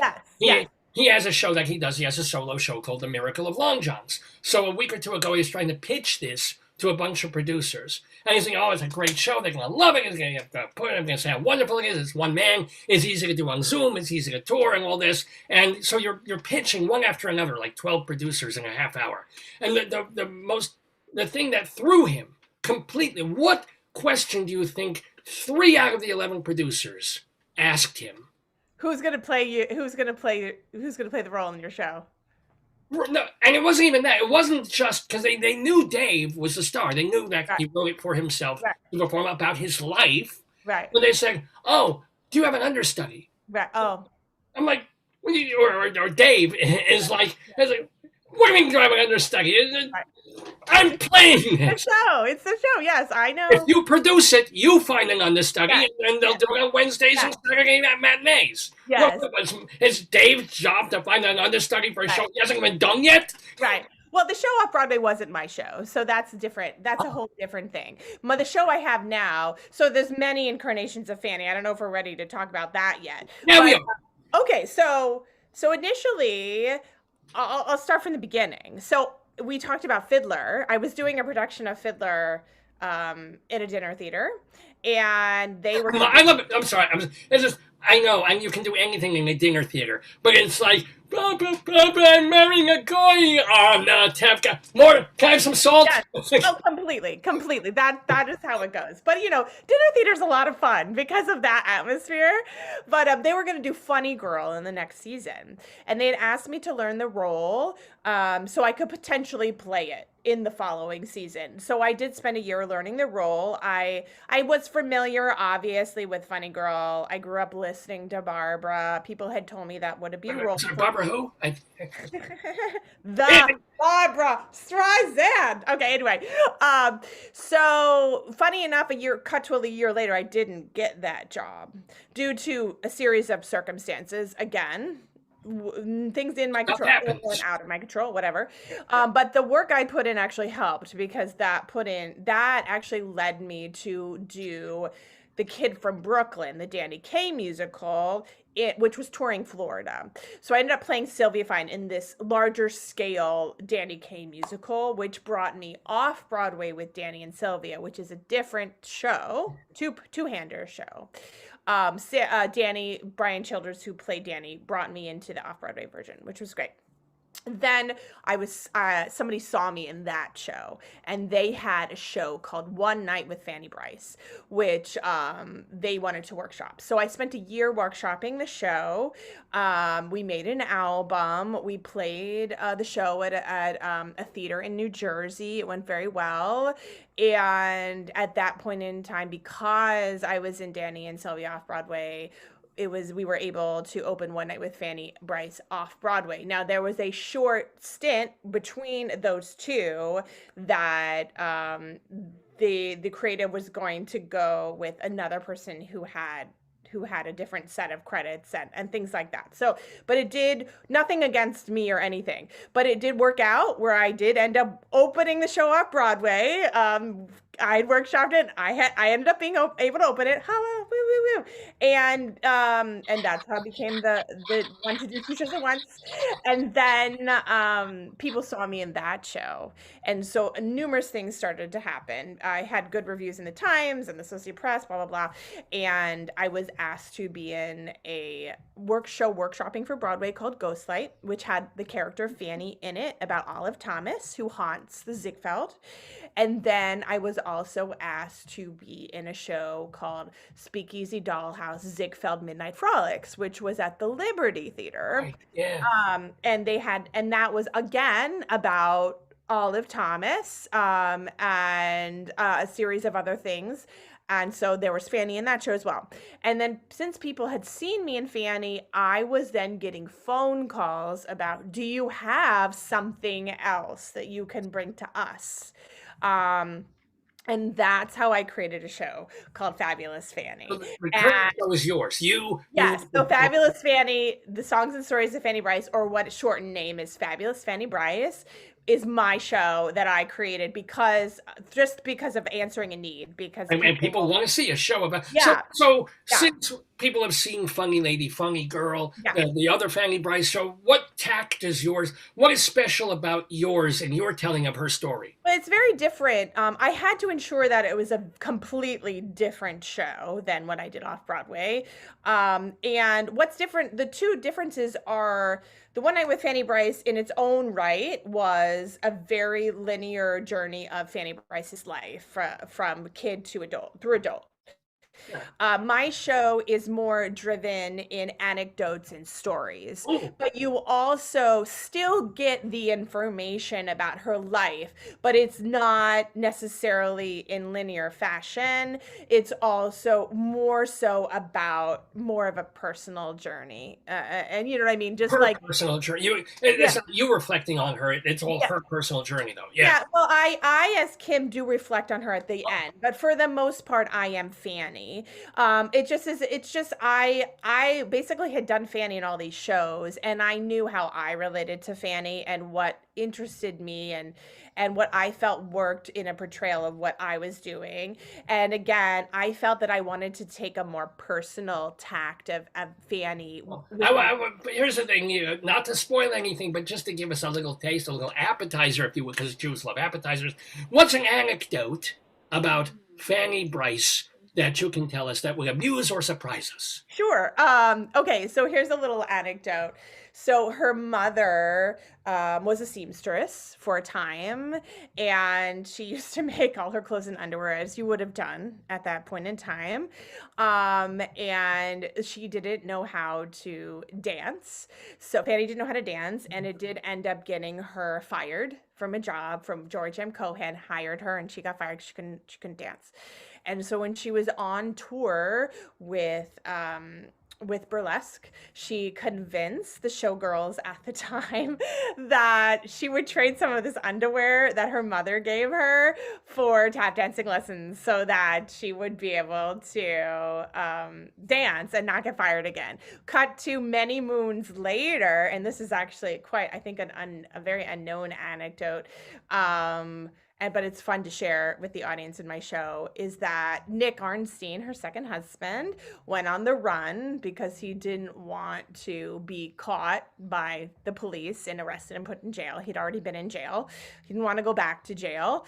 And so she went into business with a former Ziegfeld Follies girl, and they bought a brassiere shop, where she went into business with this woman who owned a brassiere shop down on 2nd Avenue, again, under the guise of like sewing and things like that. But she used that relationship as the place where she could then have phone calls with Nick while he was on the run so that no one would know. I thought you were going to say she sent him homemade underwear to wear. No, but it's just funny. It's all like little, like you hear it pop up one time in my show in the beginning, and then it kind of comes full circle later on. Actually, I think the girls in burlesque didn't really need underwear, but that's a whole other, right. thing like that. Well, I don't know. It was probably not as risque. I was still risque, but not as risque. Not quite. By the way, we also want to tell people very specifically how they can watch Fabulous Fanny Bryce featuring Kimberly Faye Greenberg. So, shall I just send them to your website, KimberlyFayeGreenberg.com? Tickets to watch. The show is currently streaming on Stellar Tickets, but you can go there, or you can go to my website, which is fabulousfannybryceshow.com to find out more information. You can get tickets there as well. But the show is streaming because obviously due to the pandemic, I made a pivot. but also it's going to be going back on tour in 2022. I have a show in Arizona in February, a show in Kansas in March. Are there Jews in Kansas? There are a lot of Jews in Kansas. I'm playing at a wonderful theater called the White Theater, which is part of a JCC in Overland Park, Kansas. So a nice theater with a season, so it's very exciting. Yeah. So we will be going back on tour, and you'll see those dates on the website as well. But easy access, watching from your home. It's a very great taste of my show. It's an hour and 15 minutes. It's a lot of fun, and it was named Best to Stream during this time. So But who gave it a Best of Stream award? Time Out New York, American Theater Magazine, TDF, Gold Star, a few others as well. So I've been very blessed to have been on some Best to Stream lists. Let me ask you a quick question. Since as you said, you're touring, will be in 2022 touring again, bringing this show to Kansas City, bringing the show to other places. It's a one piano accompaniment? Do you have a little bandy thing, or so do you bring the same person with you? Do you just have sheet music that you bring? Yeah, so I have 3 people who can play my show, and depending on who's available, that's who comes with me. And yeah, it's just myself and my accompanist, and I have a set that I ship in advance. Oh wow! And it's fully staged and costumed and lights and everything. How do you ship us? How do you do even that? Well, I have 4 large banners that get shipped in the mail. I bring props, and then the venue also has to provide certain things in order to fill the stage and make it look like it should look. So, yeah. Yeah. I'm just curious about how the machination, because it's not just you against a brick wall. No, it's not. It's more than that. Yeah. Yeah. It's like watching. I mean, it's not a full scale Broadway musical, but it's more. It's not. It's also not just me singing at a piano. It's not that at all. It's a show. It's a show. So let me ask you that now that you've been doing it for a while, and are you working on any other solo shows or working on any other projects? Well, you're the second person to ask me, are you going to do a different solo show? Have an understudy? No. Somebody else? No, at this moment, that's my full plate. However, as an actress, I've been very busy during the pandemic auditioning for a lot of other projects and TV and film work. I mean, before the pandemic ended, I had my first big recurring role on a television show called Plot Against America on HBO. Plot Against America on HBO. And unfortunately, I had a wonderful scene with Zoe Kazan, but it was cut, which is sometimes happens. You still see me in the show, but that's okay. It has brought a bevy of other wonderful opportunities. So, and I hope to work with those creatives again as well.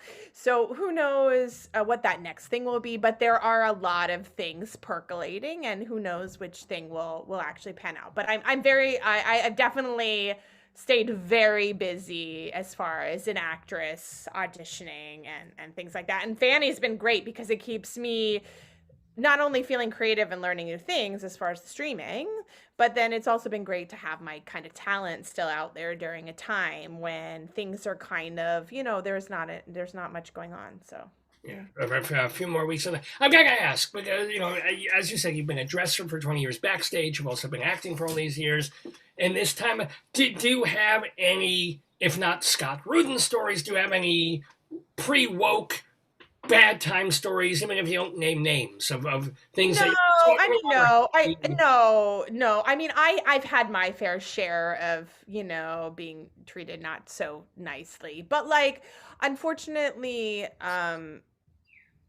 I'm glad that the business is waking up to where we are. And I mean, I've certainly had my share of heartbreak when I wasn't with one night, and then I came back to one night and Fanny Bryce, and I've had well, that's bad times. That isn't abuse. I'm talking. No, I've been very lucky in the fact that no, I haven't. I mean, no. At this point, knock wood, that I have not. But I've been privy to, unfortunately, others who have, and it does.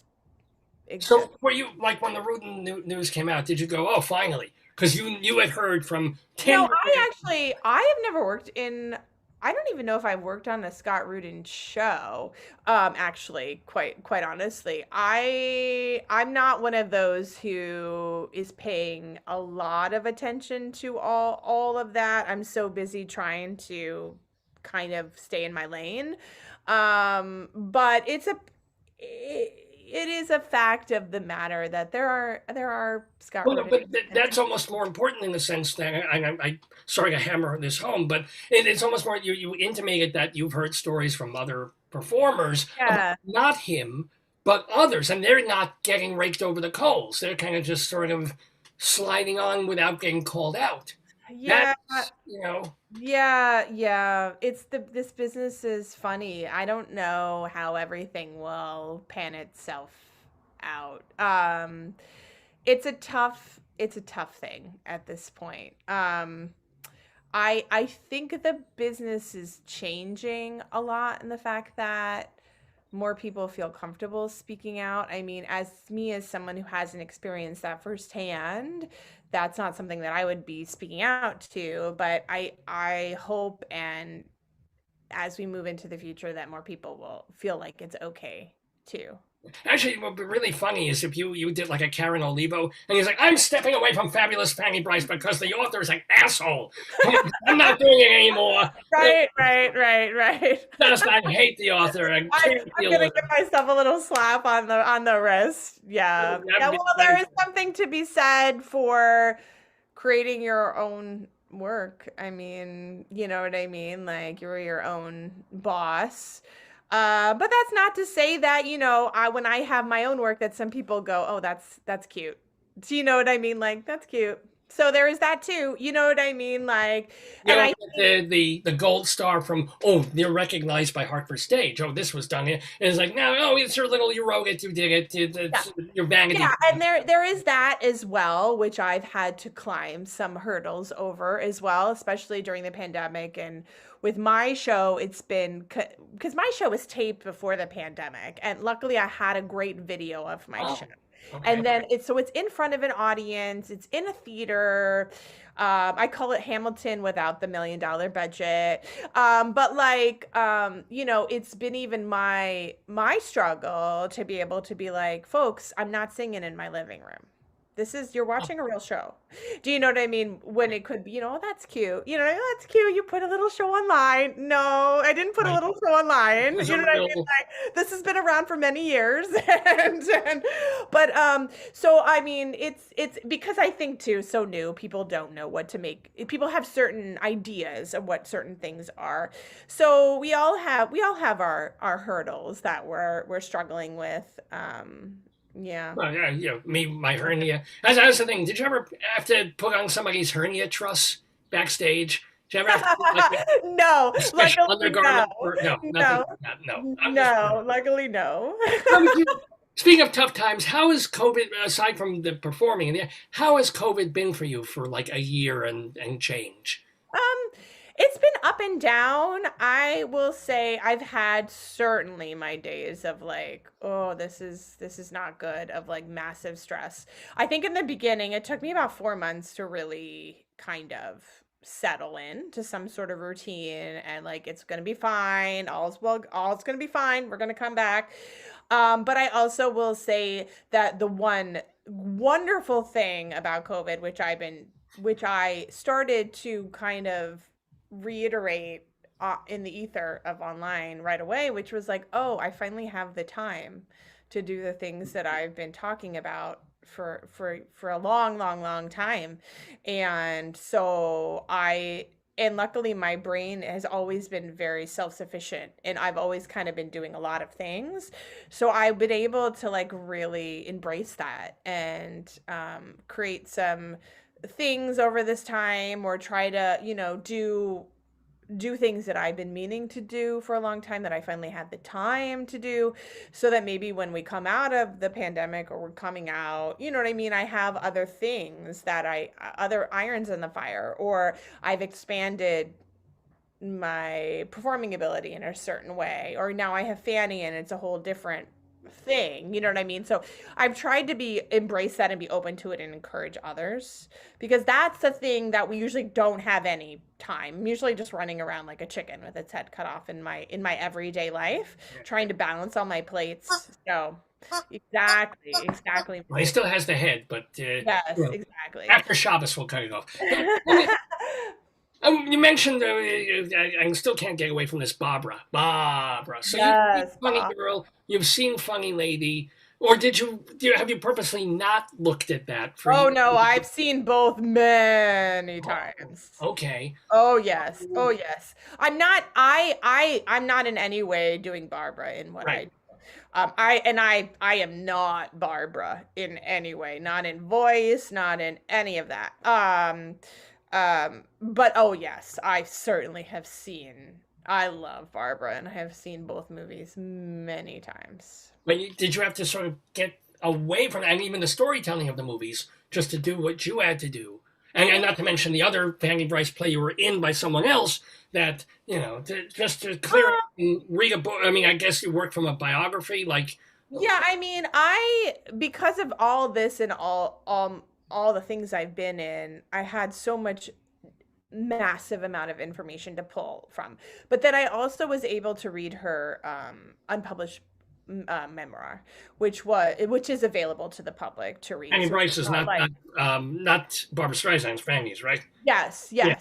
So I was able to read that, and a lot of like her biographies are based on the unpublished memoir. So it's public information. You just have to go read it sit in the library where it exists and read it. You know what I mean? So like I was able to find some more interesting little tidbits that I was able to use. But again, I mean, everything in my show is based on fact, and I aim to have so much love for her, because I really want to just like continue her legacy in a very positive way, because she deserves to be remembered for years to come. But I don't know, I don't feel like I don't feel like I had difficulty finding my own way with my show. But it wasn't an overnight thing. It took about 4 or 5 years for us to have a solid, what we felt was the solid show. I mean, we took about 6 months to write the first version. I wrote it and had my director also helped to tweak it, and it was very much a collaborative effort. And then who was the director? You could name the Brian Childers, who was my dad. Okay. And so he's also a director, and he knows me very well, which was why like that was such a great thing to have him, because he also knows me as a human and as a performer and what would actually like come out off the page. And we started doing it, but then we continued to make tweaks until we felt like we had what was serving me and the show and Fanny best. So I mean, it wasn't like we just had a show. It took like 4 or 5 years for it to become what it is now. Let me ask you, in terms of process, and in terms of this takes time and this to get there, you also teach and coach performance. So what are the things that you end up telling your students over and over? Like, what are the main things you need to get across to go into this crazy business? I'm more of a business coach. I don't coach acting. I coach the business of being an actor, or working as a dresser or producer, or whatever, like cover letters and resumes, getting agent, creating your own show, things like that. So, but my thing that I preach is you really have to embrace, and I know this sounds so cliche, but you really have to embrace your own unique you in this journey and find your own niche. Because you want to be like 1 of 5 or 1 of 10. You don't want to try to be like, do what everybody else is doing, or try to be like your idol, or try to be like so-and-so, because then you're kind of not standing out as you in any way. You want people to think of you for you and call the phone to you. So many years trying to be Paul Muni, and it did not work. And then I tried to be Molly Pecan, and that worked out even worse. Right. I should probably stay Rabbi Sol. You should, yes. But I mean, I found like it just remains to be said again and again and again. And because I think people are so scared to like be like, well, I'm like this and these are my flaws and these are the things I do well. And I'm like, but that's what makes you really unique and interesting as a performer. So you need to embrace that. Because then when that part comes along that's right for you, it'll be for you. It won't be for anybody else. And that's what's important. But then I also preach this, and this is what, there are no rules. So, there are preferences of what people or casting directors or auditions or things that people may want to see or not have you do, whatever. But there's no rules in how you approach your work. As far as how you study your lines, there's no rules as how one linear way and how you can go about achieving some goal or another.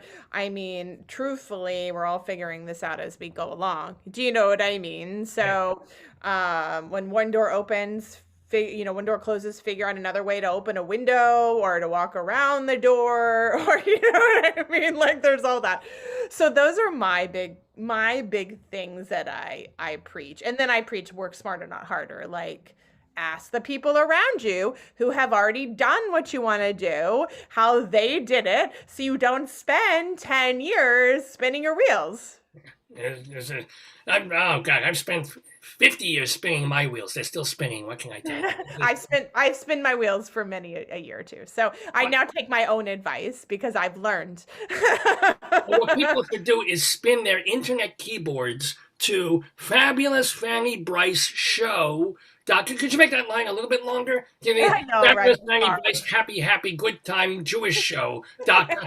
Fabulous Fanny Brice Show. And Brice is BRICE in case you don't know. Yes, BRICE, and Fanny is FANNY. Well, I know about my Fanny. Everyone knows about Yes, and your Tookus and Fanny. There you go. Yes, it should be a fabulous Tookus Brice.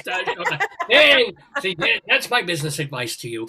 It's on Stellar, are where the tickets that you can get, and it started a couple of days ago. It's a once a week showing, right? It's not. So I've been streaming it since July, but it's not on demand. So you must pick a time and a date to watch. And I usually do between 3 and 4 streams a month. The next one is tomorrow, Sunday, for all of you who are watching it today, Sunday at 7 p.m. Eastern time. And then you can find shows right now through the end of June on the website to purchase a ticket for. On that, fabulousfannybriceshow.com. Yes. Also, we should guide people if they want to know more about you overall. Kimberly Faye Greenberg.com, and you put an E on the end of Faye, like Alice Faye. Yes. Kimberly Faye Greenberg, and there's 3 E's in Greenberg. There's no U in it. Kimberly Faye, goddamn. That's true. Kimberly Faye Greenberg. U in Greenberg. Yes. Now, Kimberly, please, it's delightful having you. I'm asking you to stick around for a moment or two. Oh, no, we just lost. Oh, now we have 2 people. Yes. Okay, we've got people coming into the waiting room. This is good because we're going to stay and play the today, yesterday trivia quiz. Friends of the Daverhood, Fred Cleaver, Wendy Highby, and David Sheward, as well as the host, the MC, Dave. So I'm going to have to go away, but I want to wish you... It was lovely meeting and talking with you, Rabbi. I loved it. Oh, good Shabbos to you. Don't go away. We're going to play a little more of you, so don't freak out. You're not in an echo chamber. This is just singing. And we're going to do the most... Oh, how come... Oh, I hate this iTunes with the thing here. Let me do this again. God damn it. All right. And even worse, this is a very goyish song from the guy who wrote Nonsense. Everybody can listen to the delightful Kimberly Faye Greenberg.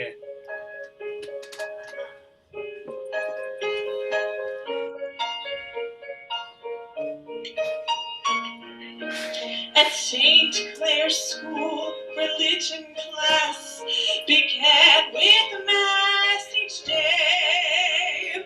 It was said in Latin then, that's how I learned to pray. The nuns appeared in black and white, and so did every rule. Things were always wrong or right at St. Clair's Catholic School. Hosanna, Hosanna in excelsis excel. Ladies Ladies and gentlemen, you are watching the Dave. No, we haven't suddenly changed religions on the show. We're just playing a little bit of Kimberly Faye Greenberg there on the Dave's Gone By program. Kimberly is going to be joining us with our return guest. Let me get my hair done. I always should do this before I go on camera. So I'm Dave Lefkowitz. It is 11:45 in the morning Eastern Time here on Dave's Gone By Live on this Saturday, May 15th, 2021. Our 798th program. We're calling it the BRICE is Right because Kimberly Faye Greenberg from Fabulous Fanny Bryce is with us to play the Today Yesterday quiz opposite our reigning usual champion, David Sheward. Hello, David. Good morning. Good morning to you. And David is, of course, the former president of the Drama Desk. He's also a blogger for The David Desk and a writer for CulturalWeekly.com and TheaterLife.com. We also have our friends live from Greeley, Colorado. You have to unmute yourselves, guys. But if you can just hit that unmute thing. Fred Cleaver, he's the one with the beard, and his darling and adorable wife, Wendy Highby, are with us live from Greeley. How you guys doing? Good morning. Good morning. Okay, good. I love the one-word answers. It's just so great for radio. But how's life in Colorado these days? How's it been now that nobody's masked and everybody's carrying guns and it's a Wild West over there? Simple. Yeah. Nothing too different. Oh, good. Say, all right. How's your mom, Wendy? She got shingles. Oh my God! See, I told her to get aluminum siding. What happened? Yeah. No. Sorry, I'm worried about her. No, no joke. I actually had shingles many years ago. It was like right under the. It hurt. It was not a fun thing.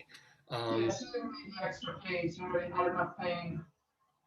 No, I'll wish her my best and tell her from now on she needs to stay away from shingles bars at her age. Yeah. The comedy. Oh dear. Thank you. And David, how's your week doing? How have you? Fine. I visited my mother last week for Mother's Day, and she's doing okay. Yeah. In Pennsylvania, and school's almost out. We just got a little while to go before summer vacation. So maybe I asked you this before, but have you made, and you and your husband made any plans to? Because now you can go away. You can go do something. We're planning to spend a few weeks in Maine in July, and hang out and to go to the beach and relax. Yeah, man. Yeah. Eat some lobster and just to go to Maine. Well, and Saturday mornings, it'll still be Eastern time. I expect you to be here with us playing the Today game as part of your vacation. I'll do my best. We'll see. So welcome, everybody. Welcome, and please do welcome our very special guest today, Kimberly Faye Greenberg. She is doing a Zoom. Well, it was pre-recorded even before the pandemic, but you can watch on Zoom her show, Fabulous Fanny Bryce, in which, of course, she plays Nikki Arnstein. So there you go. Anywho, Kimberly, you're here to play. We're all here to play the Today Yesterday quiz. Let me tell you a little something about it. It is a history trivia quiz. It's not just theater. It can be any kind of question. The theme of it is that since this is May 15th, all these questions happened on May 15th in history. So on this date, 100 years ago, 500 years ago, and so forth. Some of them are multiple choice, some of them are quick trivia, some of them are ridiculous and you just kind of have to guess, and some of them, if you don't know them, you're going to feel really stupid. So it's this whole mix of things. And the first thing I will ask you, Kimberly, as our special guest, could you kindly pick a number between 1 and 6 and tell us what it is? 4. 4. Kimberly gives us a 4. So, Fred and Wendy, since you're not the every week regulars, you get second choice. What is your numerical choice? 2. 2. So we got Fred and Wendy giving us a number 2. I'll wipe it up later. And so, David Sheward, what is your number, please? I guess 5. 5, my favorite number. That is actually my favorite number in the world. David Sheward with a number 5. The reason I'm asking this, as David certainly knows, is that I'm going to roll a digital die. Okay, I'm going to click the button or the dice to roll it. Here we go. You got to roll it. And it comes up the tumbling dice to number 5, which, go figure. David Sheward gets to choose. Do you want to go first, second, or third? This time I'm going to go first. I had a strategy last week. It didn't work out, so I'll just go back to choosing number 4. I mean, it didn't work out. You won by like 8 points last week. What are you talking about? Anyway, I'm going to roll the die again, and it comes up number 2. So, Fred and Wendy, do you want to go second or third? 2. You want to go sticking with that number 2. I'm not going to go in there. And then, so by default, Kimberly, you get to go third. So you actually get a sense of how the game is. I don't suppose you've watched any previous episodes or know how. I have. Oh, we have a ringer here. Look at this. No, no, not a ringer. So here's expectations. Well, thank you for actually taking the time to watch the show. You get extra. She gets 5 points. Oh. No, just kidding. So here's the deal. There are going to be 9 questions plus a tiebreaker if we need one, but we all do the tiebreaker. Oh, and you all have a pen and a piece of paper. I should always include that in the. It can be a scrap, little piece of scrap paper. You can use blood. Kimberly, go get your just a little thing you can write on. Fred's going to grab his, and after he does that, he'll get a pen and paper. You said that. I didn't. Yes, I know. I'm sorry to make you do that, guys, now. I never put that in the initial emails, but I forget until I'm literally here doing it. I'm like, oh, yeah, for the tiebreaker question, we need to do it that way. So, David Sheward, you get the first question today in our Today, Yesterday quiz. Okay. Are you ready? Yes. The year 1491. Beginning this week was an uprising by Dutch peasants and fishermen against the Saxon government. They lost, and more than 200 insurgents died over a 2-year revolt, named after what 2 things? Multiple choice. Is it water and earth, house and stock, blood and trout, cheese and bread? I got kind of distracted because I thought you said 200 sturgeons died. It'd be a little fishy if they did. No, I don't know. I don't know. If you slip me a fin, you'll win the game. Right. So in 1491, a year before Columbus, right, in Holland, or what is now Holland, there were a bunch of poor people, and they rebelled against their overlords. And it was over 2 things. Is that it? Well, they lost. More than 200 of them were killed. But their revolt, which lasted 2 years, was named after what 2 things? It was called this kind of revolt. Was it A, water and earth, B, house and stock, C, blood and trout, or D, cheese and bread? Well, cheese and bread sounds the most logical because, they probably wanted to eat something, and I'll go with cheese and bread. Is that your final answer, David Sheward? Sure. Well, David, it proves that you are very well bred. That is the correct answer. Cheese and bread. Nice logic there. Go figure. David is on the board and leading the game already with 2 points. Oh, I never mentioned, you've watched the show, but you know that each question is worth 2 points if you get it right. No penalty if you get it wrong, but somebody else gets to steal the question if you get the question wrong. So, Wendy and Fred, are you, thank you so much, ready for your question? Yes. Yes, here we go. The year 1536. So we've moved so much far up in the calendar. 1536 is also a multiple choice. Anne Boleyn, the Queen of England, goes on trial today, accused of several crimes. 3 of the following 4, in fact. With which of these was she not officially charged?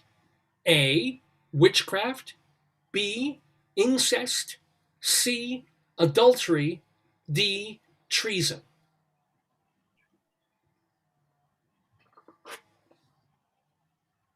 And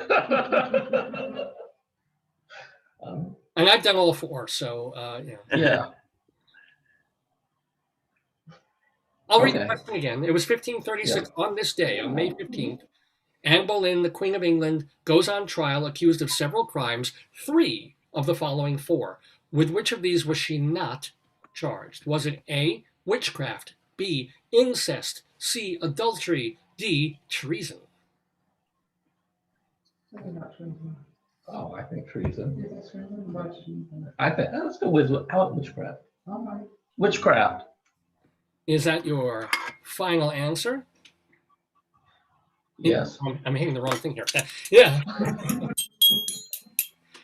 Well, sometimes you pick an answer and you're not sure which, but this time you were. It was, in fact, witchcraft. She was, yeah. Really? Well done. What happened was there were rumors about her and she was accused of it, but it was not part of her official indictment of, they didn't put that in the laws or anything like that.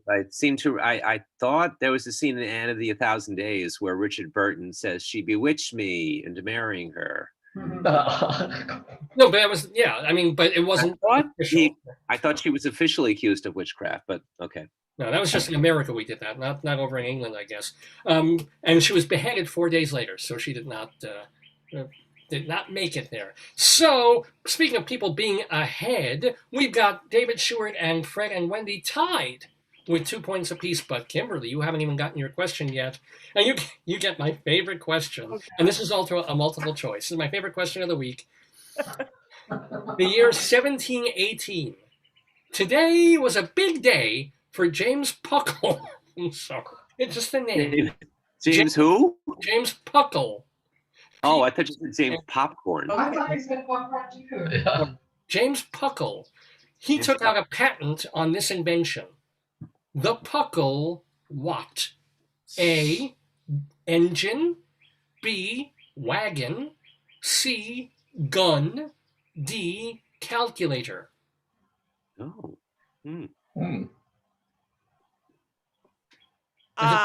Questioning for Puckle. Yeah. Wow. And what year was this? 17 something? 1718. On this date, James Puckle took out a patent on this invention. Was it A, engine, B, wagon, C, gun, D, calculator? I'm going to say gun. Any particular reason?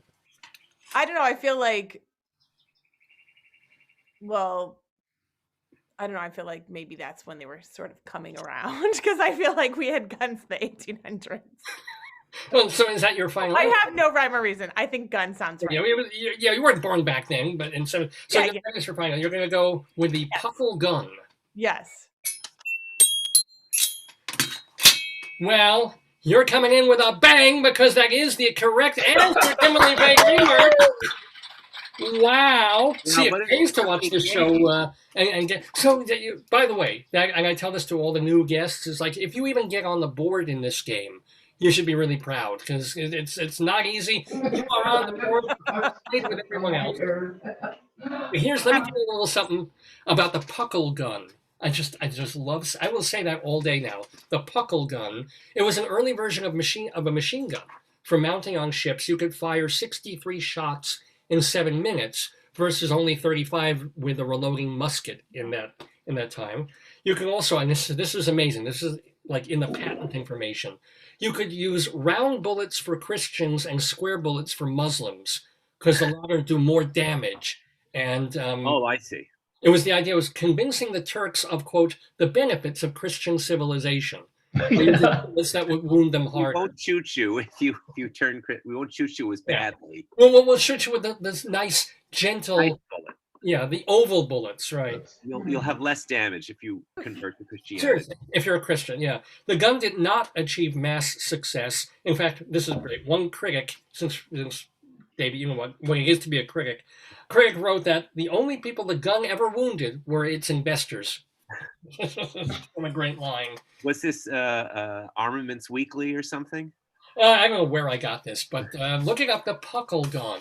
Yeah. It's just the name is so cute. And honest to God, when I was growing up, little Jewish boy, one of the names that my parents used for genitalia was your Puckle. So when I saw this, I'm like, poor guy. Your jingle hopper. And let's be honest, he was kind of. Anywho, we come to our second round in a three-way tie. Ladies and gentlemen, Hey, 2 points apiece for exciting, finalists. exciting. And by the way, it's 11 o'clock in the morning Eastern time here in the Daverhood. You're watching Dave's Gone By. With me, Dave Lefkowitz, my wonderful wife, Joyce. Remember that you can see and hear all our archives at davesgoneby.com. We also post our archives on archive.org. The audio on castbox.fm. We put our stuff on our Dave's Gone By YouTube channel. Basically, if you want to find this show, you can find it.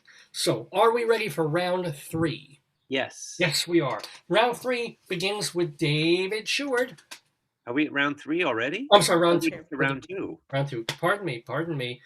The host is allowed to make mistakes. You're not. Okay. 1863 was the year. Opening today at the Palace of Industry was an exhibition of works rejected by the Paris Salon. Most famous among them were Manet's Luncheon on the Grass and Symphony No. 1 in White, The White Girl, by this painter, who was even better known for his earlier Arrangement in Gray and Black No. 1, albeit by another name. Name that artist. Oh, dear. I'm still thinking about, if they had an organization of critics who wrote about guns, The Bucklers, I think they called them. They would call it the drama gun desk or something. The Hamiltonians, Joyce Or said. the New York Gun Critics Association. Okay. Yeah. All right. So This is called if you had asked about Le Déjeuner sur l'herbe, I could have guessed that. But okay. So what painter did Arrangement in Black and White? Is that what it was called? Arrangement in Gray and Black No. 1 is this person's most famous painting, albeit under another name. But in this thing that was against the Paris Salon with these other artists, he also had Symphony No. 1 in White, The White Girl. No, it's not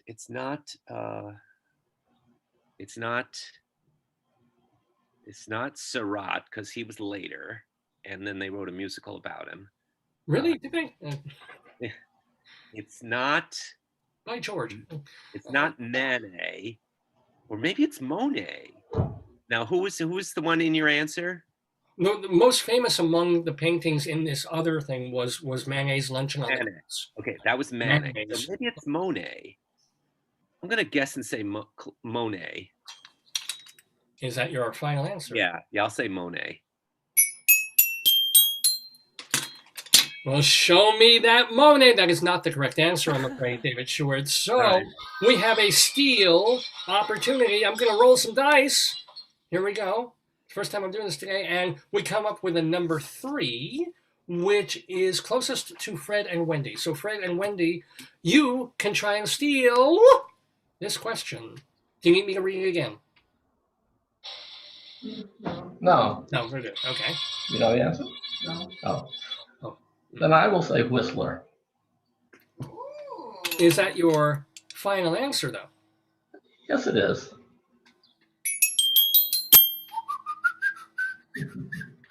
Yes, ladies and gentlemen, well done, Fred. It is. It was James McNeil, James Abbott McNeil. Yes.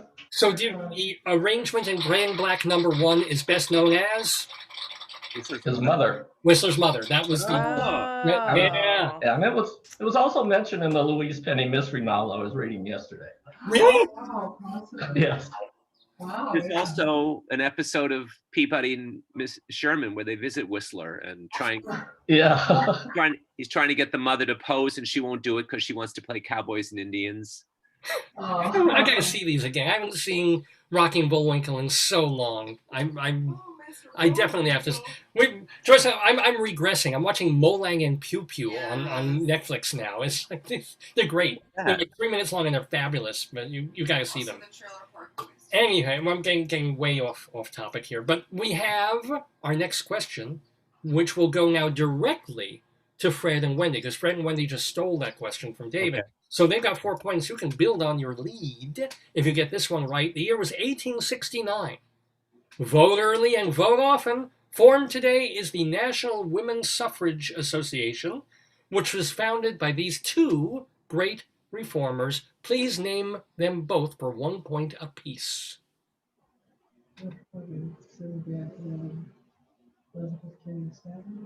Okay, tell it. I'm afraid I'm not with them. Susan B. Anthony, Elizabeth Cady Stanton. I think a little hard to hear, but I think you said Susan B. Anthony and Elizabeth Cady Stanton. I Is that did. correct? Yeah.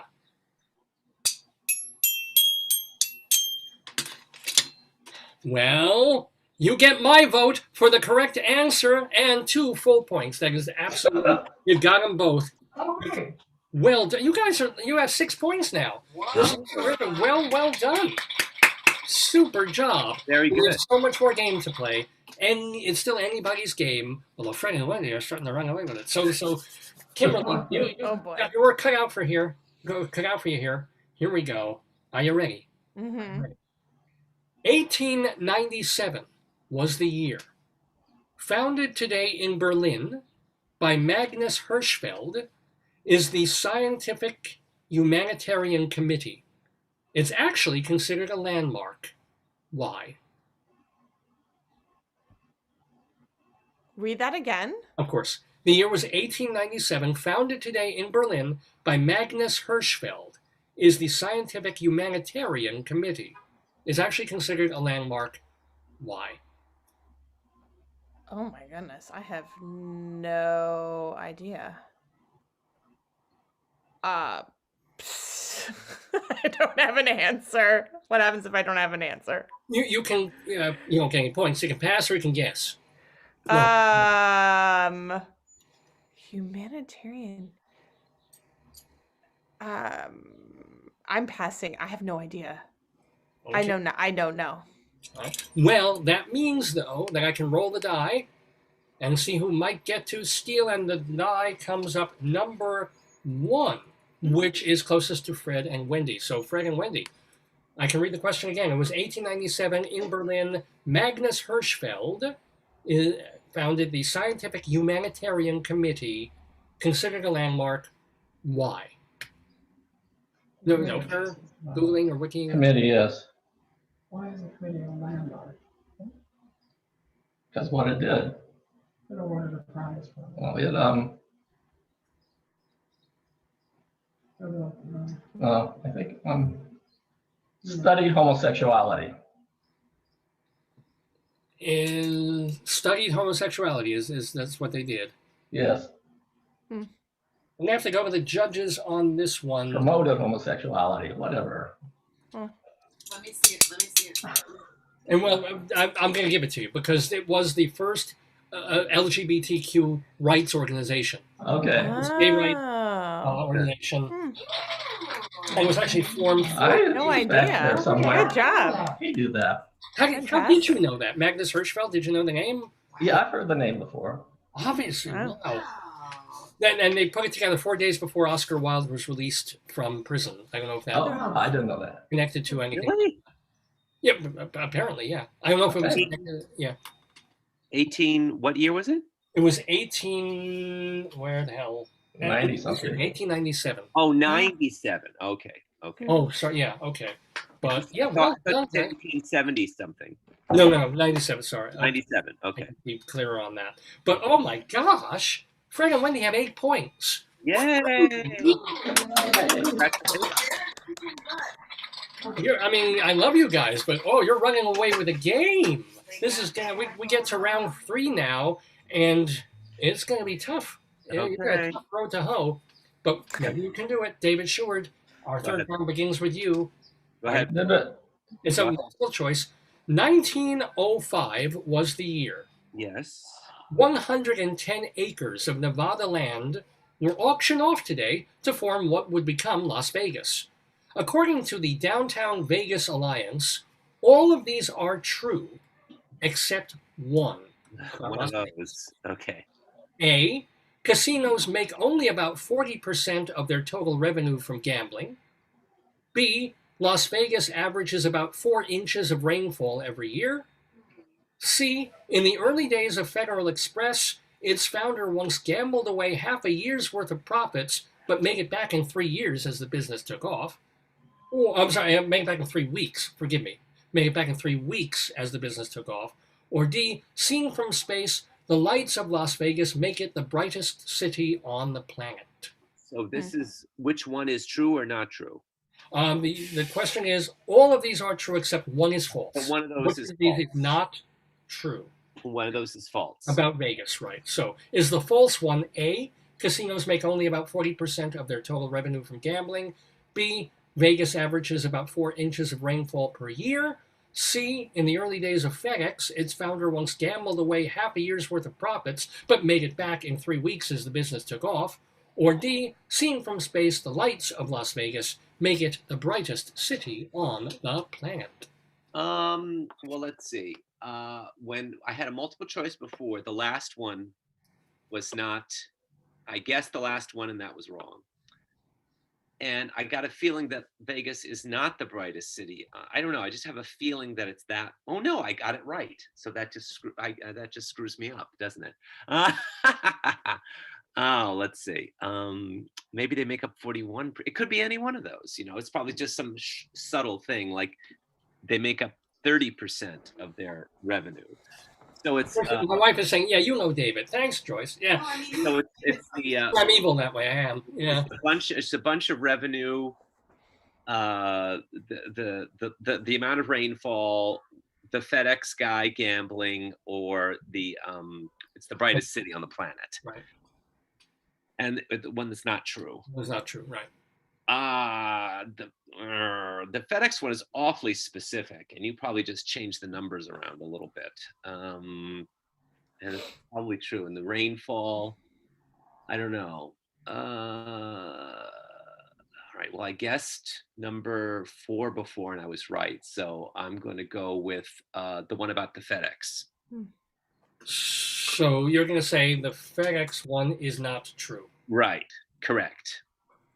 You probably got it back in 2 weeks or 4 weeks.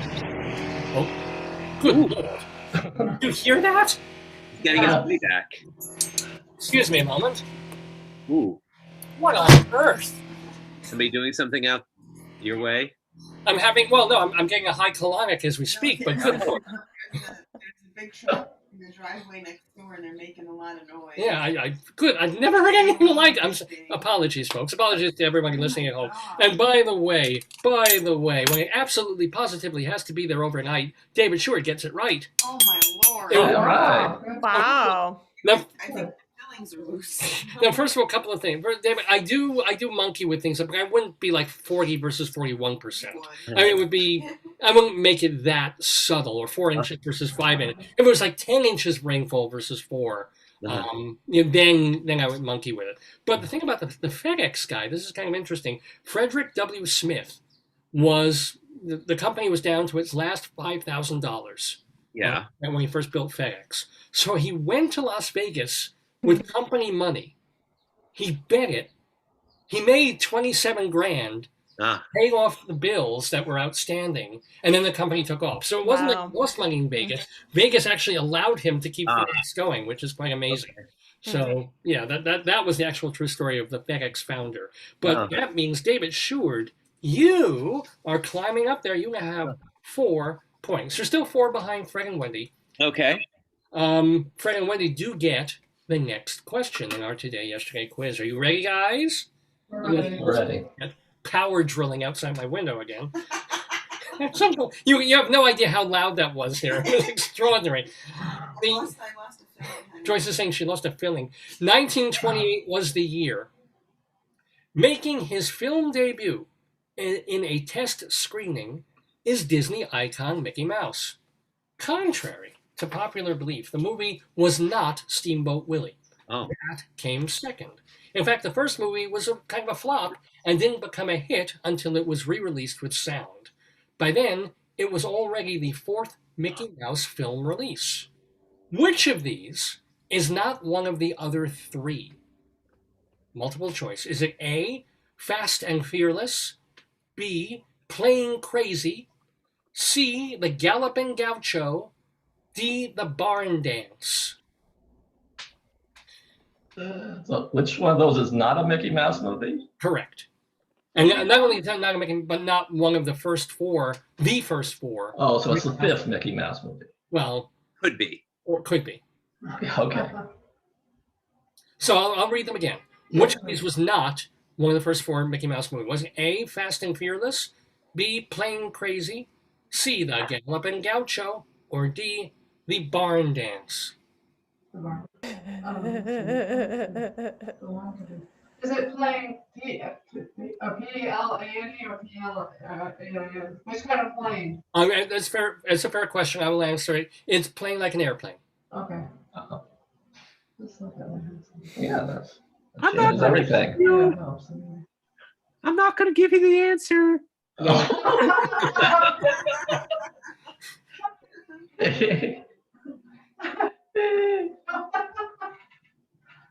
think it's Fast and Fearless.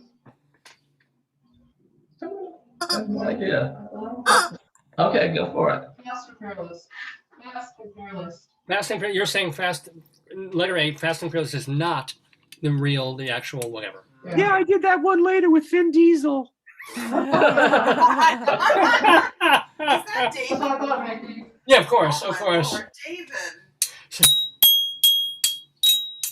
Well, you are fast, fearless, and fabulous because you got that question right. That is not, and I made that one up. That isn't a Mickey Mouse movie at all.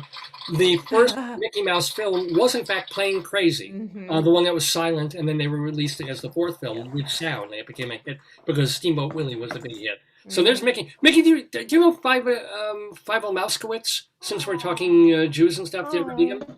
Yeah, but they wouldn't let me in the country club.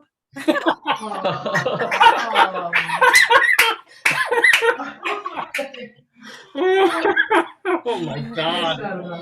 Yeah. We got in a fight because Minnie wanted to marry him and her parents didn't approve. Just stay away from Art Spiegelman. He'll put you in some really bad comics right there. You won't want to be part of that. Oh my That's not God. part of ours. That's not part of our Saturday afternoon reading.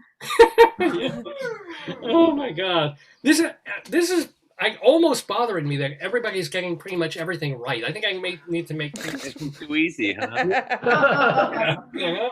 But everybody's doing so incredibly well here. So wait a minute. So Fred and Wendy, you just got that one correct. You have 10 points. Wow. Oh, yay. Woo! Well, not quite done with it because Kimberly gets her 3rd question. Kimberly has 2 points. You can make it a big 4 if you get this multiple choice question right. Here is the year 1957. Though no longer a superpower, England did have atomic and hydrogen bombs that they began testing today in various Pacific islands. The name for this series of tests was A, Operation Christmas, B, Operation Grapple, C, Operation Popcorn, D, Operation Yield. Oh boy. I either think it's B or D. What was B? What was the I'll read them again. So, Yeah. so England was doing testing today in various Pacific islands, atomic and hydrogen bombs. Right. The name for this series was A, Operation Christmas, B, Operation Grapple, C, Operation Popcorn, D, Operation Yield. Oh goodness. I am going, my gut is saying, and I don't think it's right, but my gut is saying D, Operation Yield. Although I don't know why they would be yielding if they're practicing building bombs. Well, they would probably want the other chaps to yield. Ah, It you're would be- right. Potentially. Okay, so I say that's my final answer. Final answer? You probably should have put a stop sign on that answer because it is not correct. No. Oh well. David, you threw me off. I'm just kidding. Because also, a yield is like a payload, isn't it? I think that also. Oh, yeah. I don't know. Is it? Okay. But so it could have been, but it's not. So I'm gonna roll the die, and we come up with the numero tres, which is closest to Fred and Wendy. Oh my God, Fred and Wendy, you can really just take this thing to town here. Do you need me to read the options again of what England was doing? It's A, Operation Christmas, B, Operation Grapple, C, Operation Popcorn. Yeah, no. You think popcorn is part of the joke? Yeah, no, it's not. Okay. I don't know. There's a Christmas island somewhere in the area, so I'll say Hmm. Operation Christmas. Is that your final answer? Yes. Jingle bells, jingle bells, you got that answer wrong. No, I'm so sorry, that is not the answer. Say, I went on the popcorn. Okay, maybe it was. David Sheward, you have the option here. Okay. Is it, All right. was England I- doing I do apologize about that because I thought it would make sense because the British are so polite. They would say, Okay. please you, gentlemen, or we shall be forced to blast you. All right, so it can't be popcorn because that would be too much of a coincidence because popcorn is the answer to the James Brown that we had all those weeks ago. And popcorn is like a stand. It would be wild if the answer were popcorn. That would be pretty funny and too much of a serendipitousness. So I'm going to say grapple. Mm. Ha! You're right. It is grapple. Get down. So, David Sheward, you get 2 points on that. So here's the deal. We will do our tiebreaker question, but there's no tie to break. Our winners this week stealing the crown. That it? We had all the rounds already? Yeah, those 3 rounds before we get to our final. It went didn't it fly today? It was great. Yeah. Because our guests have been so wonderful. But it's David, Fred Cleaver and Wendy Highby, Frendy, walking away with 10, count them, 10. Woo. 10 points. David Sheward in second with 6 points. Kimberly Faye Greenberg on the board with 2 points. I told you that's pretty good. But get your pens and pencils ready because if I'm taking my time out of my week to write this question, you're damn well going to answer them. So we have one more question just for funsies. And instead of saying them, when I do it, you write it down. And then I'll give a 3, 2, 1 and put it up to the camera at the same time. I got popcorn right here. Okay. Get your stuff ready. Popcorn. Get your popcorn. Ha! This was a fun one. Yeah. He's my man. That's him from Fanny Bright.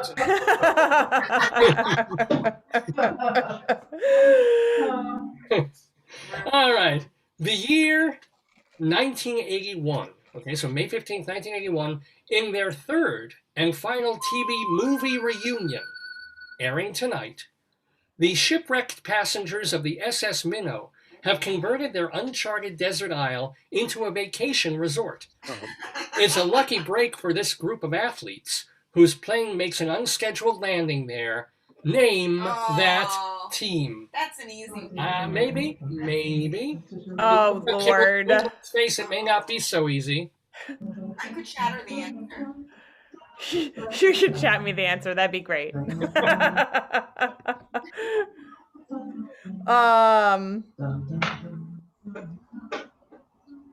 This isn't right, but there's no way this is right. Just tell her the stock answers of Hamilton and the Yeah, or you can write down Lin-Manuel Miranda, which is one of our stock answers here. This is not a stock answer, but it's not right either. I thought it was Lin-Manuel Noriega. Can I say more than one guess? The whole cast of Hamilton, they landing on the island. Yeah. 1981 was the year. He owns them. He owns the whole cast.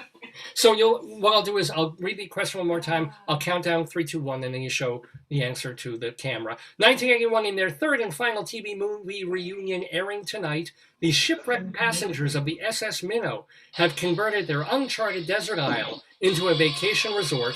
It's a lucky break for this group of athletes whose plane makes an unscheduled landing there. Name that team. 3, 2, 1. Let's see those answers. Oh my God. This is so off.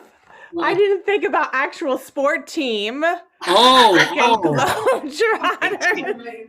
That's actually a great answer, Kimberly. That is a perfect answer. It was not a correct answer, though. I didn't think about the Globetrotters. Yes, it was the Harlem Globetrotters on Gilligan's Island. That was actually a thing. I didn't realize they were on Gilligan's Island. Yeah. I didn't remember that. And if you Oh, actually want wow. to see basically the greatest thing that has ever, even that kind of built on that idea, if you go on YouTube and you look for Saturday Night Live, I totally didn't know that. Michael did a cartoon called "The Harlem Globetrotters Meet Ladysmith Black Mambazo in Space." It's just the greatest thing ever. And I Ever, actually ever. think on that episode, Jim Backus was too ill or something to do it. So instead of Mr. Howell, they had his son. Oh, Thursday Howell the Fourth was on there, and also the kid, and Ginger was already. They had a different Ginger, I believe. It wasn't Interesting. King Louise. I actually just a brief funny story. I was meeting a friend of mine to see a show, and I went to see him, and I greeted him in front of the theater. I said, "Oh, you look so lost here. You look like you're stranded." And he said, "Stranded? Guess who I just saw walk into the theater? Tina Louise." Oh. Because she was stranded on a desert island. An uncharted desert isle. Yes. Yes, for Gilligan. And by the way, and our love still goes out to Marianne, who was on this program a couple of years. Well, Oh, really? not that recently because she's been dead, but before she was dead, she appeared on this program, and she was very, very nice. Oh, really?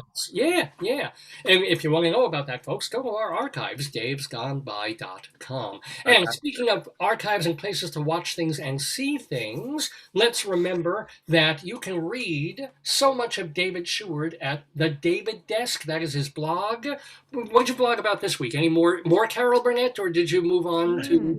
I'm just going to put together a list of what Broadway shows, because there've been so many announcements. I'm finishing up an article on when the shows are opening and what to expect, and sort of a calendar of all the various shows and what the Broadway season will look like. Yeah, right. It's amazing. I mean, in 1 week, over the course of a couple of days, it's exploding. Like, we're back September 14th. We're back October 9th. So, and is that one for the blog as well as Theater Life? And I'll put it on in as many places as I can. Oh, okay. So it'll be the same in theaterlife.com, culturalweekly.com, and the David Desk blog. Yes. David Sheward. Look for Sheward. David Sheward. Now, Fred and Wendy, what have you guys been up to? The semester's over, Wendy. You should be thrilled. I mean, you're there all year long, but the semester's over, so that's kind of cool. Oh yeah, I love packing up my house because they're going to carpet my office.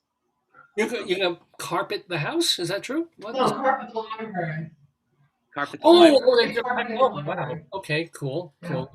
So that's isn't that fun, boxing and unboxing for weeks on end? Yes. I mean, yeah. I worked in a library for many years, and one of the things we had to do was shelf moving and shelf reading, and it was just like taking out of. Books are heavy. Yeah. Oversized books are the weight of a volleyball. I'm sorry. Something about volleyball. I missed it. I couldn't hear. Books are very heavy. Heavy. Yeah. Well, yeah. Oh. So, and Fred, what's up with you? What you been up I don't to? know. I was just remembering a story about my mother. One of her favorite stories she liked to tell. Mm-hmm. Sometime in the 1940s, a friend went to Los Angeles, and they were in the audience for the Fanny Bryce's radio show. Oh, wow. Yeah. That's very cool. Your mom, back in 1930, whatever it is, 1940 sometime. Yeah, that would make sense. She was in the audience for a Fanny Bryce radio show. That's very cool. That is, wow. Did she have any other memories? She mentioned it, but were there any stories? Yeah, not really, no. I don't think I could ever track down which show it was. Yeah. Did she do Baby Snooks? Yeah, I think that's what it was then, yeah. Yeah. Wow. Speaking of Fanny Bryce, of course, we want to thank our very, very special. I put a link in the. Oh yeah, Joyce, my wife is saying that she put the link to. Did you do the Kimberly Faye Greenberg.com or the other website, which is I wrote it down. FabulousFannyBryceShow.com. Fabulous Fanny Bryce. It won't even fit in a browser for crying I'm out loud. sorry. It's just the way it goes. People can already book to say, as you say, it's not like just on demand, but you're doing it a couple of times a week from now until the end of June. And yeah, it's like 3 or 4 times a month. So about once a week. Yeah. Oh, sorry. Yeah. People can book it by going to Stellar Tickets, or the best way is FabulousFannyBryceShow.com to find out more about you. Kimberly Faye Greenberg.com. It remains for me, first of all, to thank you so much, Kimberly, for tolerating Rabbi Sal, putting up with me as well. Well, thank you for having me. Thank Rabbi for me as well. Sunday. What's Good that? luck Sorry? on Sunday. Break a leg. It's your Oh, yeah. Oh, yes, tomorrow. Thank you. tomorrow. Break several legs. Break I will. femurs, especially. Okay. Oh. And thank you, David Sheward. Also, thank you, Fred and Wendy. Frendy. Good continued health to you all. See you all very, very soon. And now comes this laborious part of I've got to remove you all. So thank you, and have a good weekend. Bye. Thank you. Okay, and whoa, keep waving. There you go. And don't. Frendy on the Beverly Hillbillies. Yeehaw! Alrighty. Yes, ladies and gentlemen, so many terrific people here in the Daverhood on Dave's Gone By live on this Saturday, May 15th, 2021. I keep mentioning the archives, but I mean it. We're very, very proud that we've had Dave's Gone By shows going back to 2002 that we have saved, that we have collected. Years and years of when we were on terrestrial radio or college radio and it was just audio. Last 4 years it's been video too, and you can watch them. I mentioned Dawn Wells on the show from Gilligan's Island. She was on here 3-4 years ago, I think it was. Maybe a little longer ago than, maybe not. Anyway, you can go find her. Just do a search in davesgoneby.com. You can find a bunch of well-known people and some not so well-known people every episode, including a whole separate archive of the interviews we've done. davesgoneby.com. There's a nonprofit website called archive.org. We've been putting the shows and interviews up there as well, archive.org. We put the audio up for people who just like audio podcasts on castbox.fm, and we put all our stuff on YouTube. Where else? And if you are in Nassau County, Long Island, and you have Altice Cablevision, you can tune in Monday early morning at 1 a.m. or Tuesdays at 4 o'clock in the morning. On Channel 20, you can watch an hour excerpt randomly from a recent show. And it's not really the best way to see Dave's Gone By archives. It's very random. But, if you're sitting there skimming channels, it's kind of fun to suddenly see this program on, like, your TV. One channel back, you're watching Home Shopping Network. One channel up, you're watching reruns of MASH. In the middle is this. The egalitarianism of modern television, ladies and gentlemen. It's wonderful. But these are all ways to watch Dave's Gone By. And don't forget, also, right on this Facebook page, all the Facebook shows were automatically archived here. So if you keep scrolling down, you can see the last 2 or 3 years also of shows here. But the best ways to stay apprised of the program are the Facebook page, Dave's Gone By, davesgoneby.com. Get on our Twitter feed, Radio Dave 2, and you can always know what's happening in the Daverhood. Well, what's still to happen in this Daverhood on this episode is we've got our Colorado Limerick of the Damned coming up, our friends of the Daverhood. But before that, it's as David was saying, and since we just were with a couple of theater people, and since I'm an actor, a director, a playwright, and a theater journalist for many, many years, every week I like to do a theater-related segment on Dave's Gone By, because I want to tell you, hey, I love the theater. I want you to love the theater too. And theater's starting up again. There's all this news happening. And where is it happening? Why, inside Broadway. Inside Broadway, a look at theater in New York, Colorado, and beyond, brought to you by TotalTheater.com and Performing Arts Insider, the Bible of Broadway.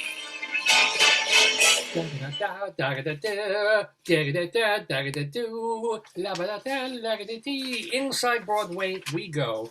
And boy, this one's going to be kind of fun to talk about, as we were saying, because there's not just obituaries, as there have been for so many weeks. There's actually Broadway stuff, fun stuff to talk about. But let's get right to it. We know that on September 14th, 2021, Broadway can reopen 100%. I mean, already with the indoor mask CDC thing and the mayor and the governor saying you really don't need to wear masks outside. You don't even have to wear them inside anymore if you're fully vaxxed, which is amazing, which means that within a week or 2 or 3, if they figure out the protocols and stuff, they can get people backstage at the Broadway theaters. They can get the costume shops going again. They can get the actors rehearsing and the dancers dancing and the stuff, the machinery of Broadway happening again, so that by the time Labor Day rolls around, they will be able to open shows and bring people in to see them. Whether they're going to force people to sit there through the shows in masks for regular 2-hour and 30-minute shows, I don't know. I think that's a little much of an ask, and maybe by September it really won't be necessary at all. My compromise would be that if you're coming into the theater, if you're going to the bathroom, if you're moving through those crowded aisles and behind the seats and heading down the stairs to use the facilities, you put on the mask. Once you are seated watching the show, I think the mask can come off. Because probably not that many people go to the theater alone, so the person to one side of you will probably be someone you know. And then if you're fully vaxxed and the person near you is vaxxed and everybody's vaxxed, if you happen to be just sitting, watching a show, facing front, laughing, you're not going to spread COVID to anybody. I don't think you should have to wear a mask at that point, 3 months away from now. Maybe Actors Equity will feel differently about that. Maybe the actors will feel differently. Maybe some actors will not be that comfortable being fully vaxxed. There's still a lot of up in the air to go through. But the assumption is things will be popping right after Labor Day. As a matter of fact, on September 14th itself, The Lion King, Wicked, and Hamilton will be back. They will be playing performances. And then over the next week or 2 or 3 into early October, Phantom of the Opera comes back, Come From Away, Jagged Little Pill, Tina, Flying Over Sunset, the show from Lincoln Center Theater. I mean, just one after the other. There are now more shows that haven't, no, sorry. There are now fewer shows that haven't announced reopening or preview dates than there are shows that are ready to come back, that are saying we'll be back in September, October. So that's really exciting. I want to let you know the revival of Take Me Out that was supposed to start like 2 years ago, that has been moved to spring of 2022. So they pushed it down the line a little bit, but it will be coming. They announced a new play by Lynn Nottage called Clyde apostrophe S. That has been slotted in for fall of 2021. And there's going to be a Broadway revival of the off-Broadway play Between Riverside and Crazy by Stephen Adly Girgis. He won the Pulitzer Prize for it in 2014. It's all about a cop and his son trying to keep their rent-controlled apartment. It will be coming to Broadway in 2021-2022 season. So yeah, it's starting. And it's funny, we haven't heard that much about off-Broadway. I'm figuring this week will be the week for that. Like, Broadway made all these announcements. I would be surprised if off-Broadway didn't figure out ways to get going by late July. Maybe, not fully seated, maybe whatever, but I figure now with that indoor mask mandate gone, we're going to see a lot happening in the weeks ahead. Well, I did mention this before. I kind of gave a sad little teaser, but we had a major loss in theater, in television, in film this week. Norman Lloyd passed away last week at the age of 106. He was like the oldest living celebrity. Forget Olivia de Havilland, I think, made it to 102. He made it to 106. Norman Lloyd, you would know him because he had a regular role on St. Elsewhere. I guess that's about 2 or 3 decades back, when he was a spry little chicken of 70-something. He was also in Dead Poets Society, but he was a theater guy. He just died a couple of days ago, all right?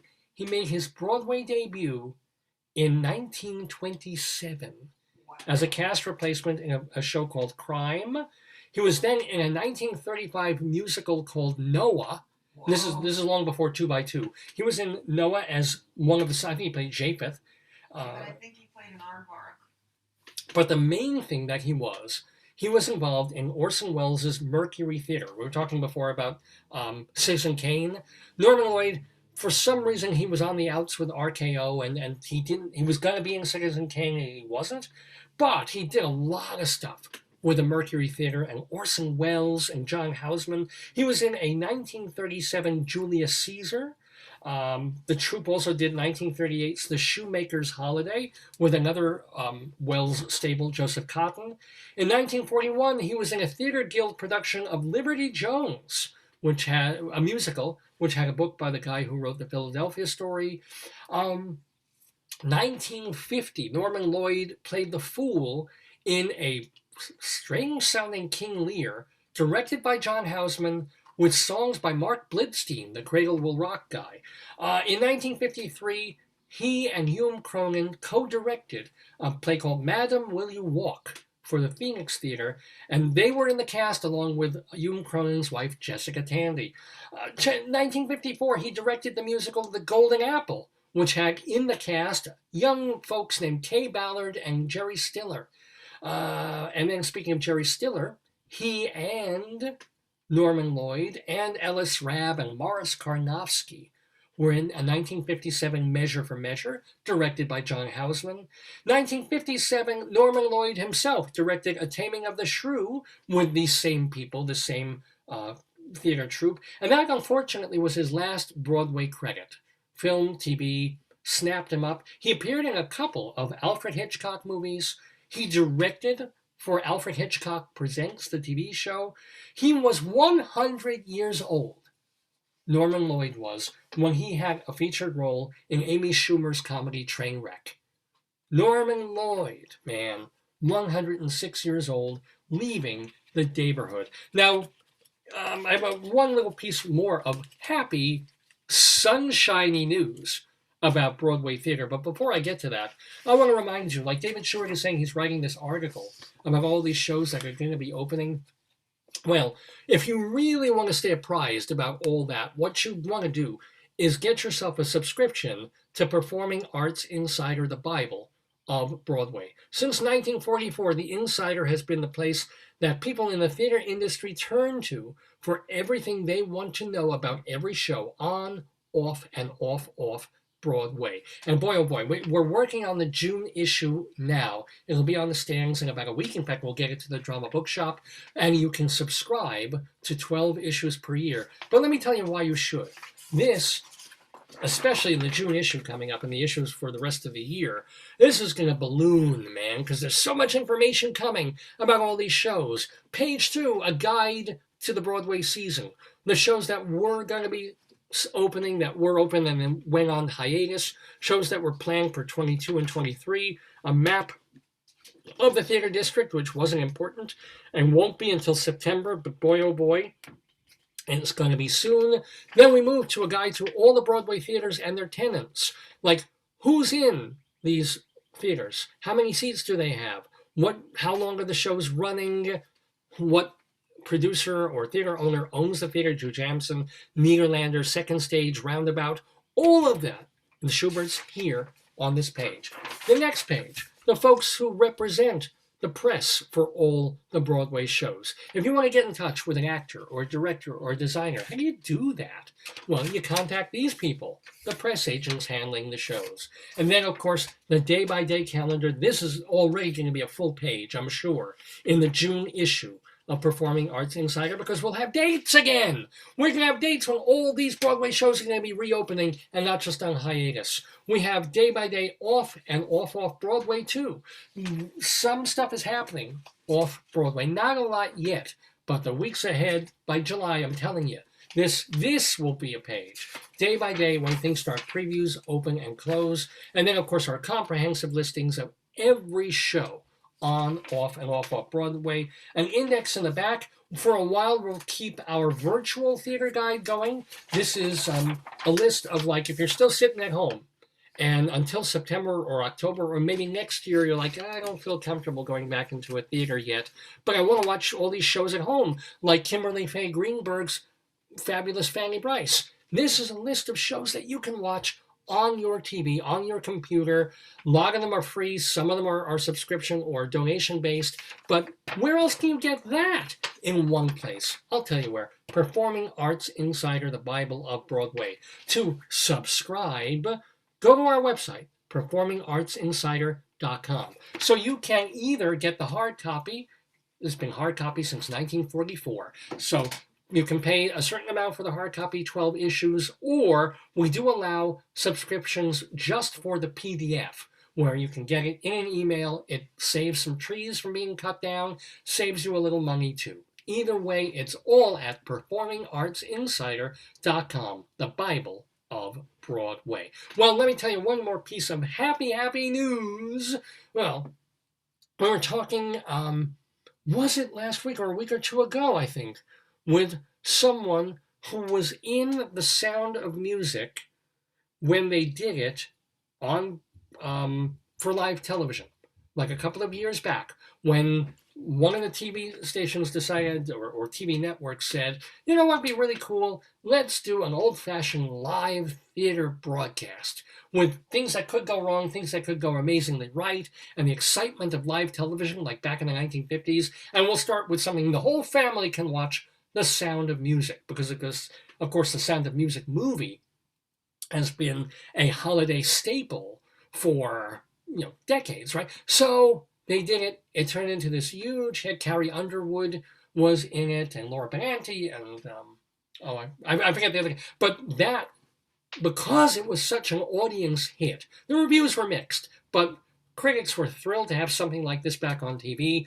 Audiences tuned in droves and really liked it, and so that led to so much more live television theater. Everything from Rent reunioning to, I can see, I'm just saying that didn't sound good the way I put it, to one of the other, Peter Pan, but other shows got some fabulous reviews. And so they've done them, and they're going to do more. And it was just announced this week that the next live production, NBC is going to do it, is, and you wonder why they waited so long for this, because it's such a no-brainer, Annie!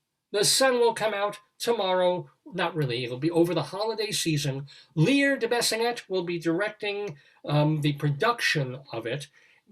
And we're also kind of happy about it because the lyrics in the musical Annie are by our late friend of the Daverhood, Martin Charnin. So a big shout out to him in the sky. He's getting that live TV show going. I think, did they do a Bye Bye Birdie? I don't think they could have gotten away with it. They probably didn't do that one. I have to literally go back. There's literally like 2 or 3 dozen shows now that they've done. Annie is going to be the next. It will be during the holidays, live, not on Broadway, but on TV doing Broadway. Ha-ha! Inside Broadway. What? Oh, I'll have to. I'm sorry. Hold on. Gotta play it this way then. If it will let me. Thank you. Thank you, iTunes. It's the famous gay white way, where the night is bright as day. Ain't Broadway grand? It's not just a thoroughfare, it's a tingle in the air. Ain't Broadway grand? Yes, it is. Yes, it is. Yes, it It's is. excitement, it's romance, it's all fun and song and dance. This wonderland, you can be a millionaire quicker here than anywhere. Ain't Broadway grand? Yes, ladies and gentlemen, Broadway is grand because we get to talk about it every week on Dave's Gone By. Also, what do we get to do? We get to do our Colorado Limerick of the Damned in just a few minutes. But I want to thank again for some wonderful people who helped make this show what it is. First of all, thank you so much to my cousin Adam Glass for impromptuing, calling us from a supermarket. But it was great to talk to him. It was a wonderful conversation, and he was really very present during the. He came for my dad's funeral a week and a half ago and was very present during the Shiva period of that, and it's so great to have him in the family, my cousin Adam. So thank you, friend of the Daverhood. Thank you also, of course, to well, we want to give a shout out to Leslie Blake. She was not with us today because she's dealing with some health stuff. She probably won't be with us next week either, but I'm sure it'll go fine, and we'll get you back in the Daverhood very, very soon. But David Sheward was in the Daverhood, and he didn't win. He did not win the Today Yesterday quiz. Wow. But make sure you read him. The David Desk is his blog, culturalweekly.com and theaterlife.com. He writes for as well. Wendy, Highby, Fred, Cleaver, all the way from Greeley, Colorado. So great to have them as part of... lunch, honey. Oh, Okay? thank you, baby. I'm making you peanut butter and jelly, okay? Thank you. Oh, sounds good. Thank you, sweetie. Wendy and Fred, we call them Frendy. And so they're great friends of us. They're friends of the Daverhood, too. And they're winners this week. Oh, my God. They ran away with a game. I'm a librarian. Come on. Librarians know everything. So, yeah. And plus they're a tag team. It's a little tougher when you go against two people. And thank you. They don't, cheat and stuff. No, absolutely not. No, but if you get to talk it over with someone, one person has skill sets that the other. Our guest said, thanks for having me. Who said? Bill joined the show. He said he had to go, but he really enjoyed it. Oh, great. And then our guest said, thanks for having me. So I'm going to give her a love. I posted her website, Fabulous Fanny Bryce Show.com from our guest, and it was great to have her. She was wonderful. Kimberly Faye Greenberg. KimberlyFayeGreenberg.com is her other website. So, and everybody go see Fabulous Fanny Bryce Show. What a great guest, and she did really. Yeah. Actually, I shouldn't say this, but most guests do not score well or score at all all. On the quiz. Yeah. She did really well for the first time. Yeah, for any timer, it's not an easy quiz. She did really well. So, and she is now officially a friend of the Daverhood, and I do have to thank. Yeah, but David, what happens if I can't find her? How do I find her show if I miss it? Well, you have until late June to go buy Stellar ticket. Find her on your show?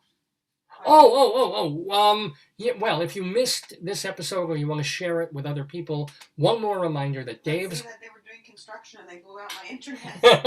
That's right. It was going along great and suddenly... I was like, whoa. Wow, yeah. Danger, Will Robinson. But davesgoneby.com is, of course, the archive. davesgoneby.com. I don't think I mentioned my email either. davesgoneby@aol.com. It still exists. If you want to get in touch, davesgoneby@aol.com. Plus, you can also post messages for me right under the show on Facebook. Or if you're a friend on Facebook, of course, you can message me the privately Facebooky direct way. Message, DM you. Yeah. But I still get emails. I still like emails. davesgoneby@aol.com. Anything written, even you'll take Morse code or smoke signal. Oh, I will. I'll take farts. Oh, no, if you can take your fart and shape it into letters. Your cousin gave you that CD? Oh, yeah. Flatulina. Gave you a CD about Christmas, latest or something. It was a beautiful thing. It was called Flatulina. You can find this on YouTube, where they fart, fake farts. They're actually digital, but they musicalize them into Christmas carols. It's a beautiful thing, ladies and gentlemen. It really is. In fact, this sucked because I played it they had Old Lang Syne, and I played it on one of our New Year's shows, and then I got flagged for copyright because I played these people farting Old Lang Syne. You should just fart it. Yeah. It was. And that's time when I played it, it was a gas. Wrecked him. I nearly killed him. I tell the same jokes every week, my friends, but I would be remiss in not thanking Susan L. Schulman, the press agent who helped set up the interview with Kimberly Faye Greenberg. So thank you so much. David, I made your sandwiches with smiley faces. Can we hold that up? Can we show this? I don't know if it'll survive. This is what my wife does for me. I want you to see this. It's hard with jelly. Yeah. Well, I gotta turn this one around because this one's sort of upside down-ish. Hold on. Like two happy smiling faces. Look at that, huh? I want you to get protein before you do ummy nummies. Whoa, shoot! Oh. What? Just some crumbs. I thought I dripped some jelly. I'll cut it for you, honey. Yeah. Oh, thank you, sweetie. I love that shirt. You look so handsome. Why, thank you, You're darling. a handsome man, baby. So, And look, it's bread with seeds. I'm like Onan. I spilled my seed. There you go. Don't even know. But since we're talking about all these thank yous and friends of the Daverhood, people who've been on this program in months and years past, it behooves me to remind you about a couple of them and what they've been up to. We call this the Friends of the Daverhood.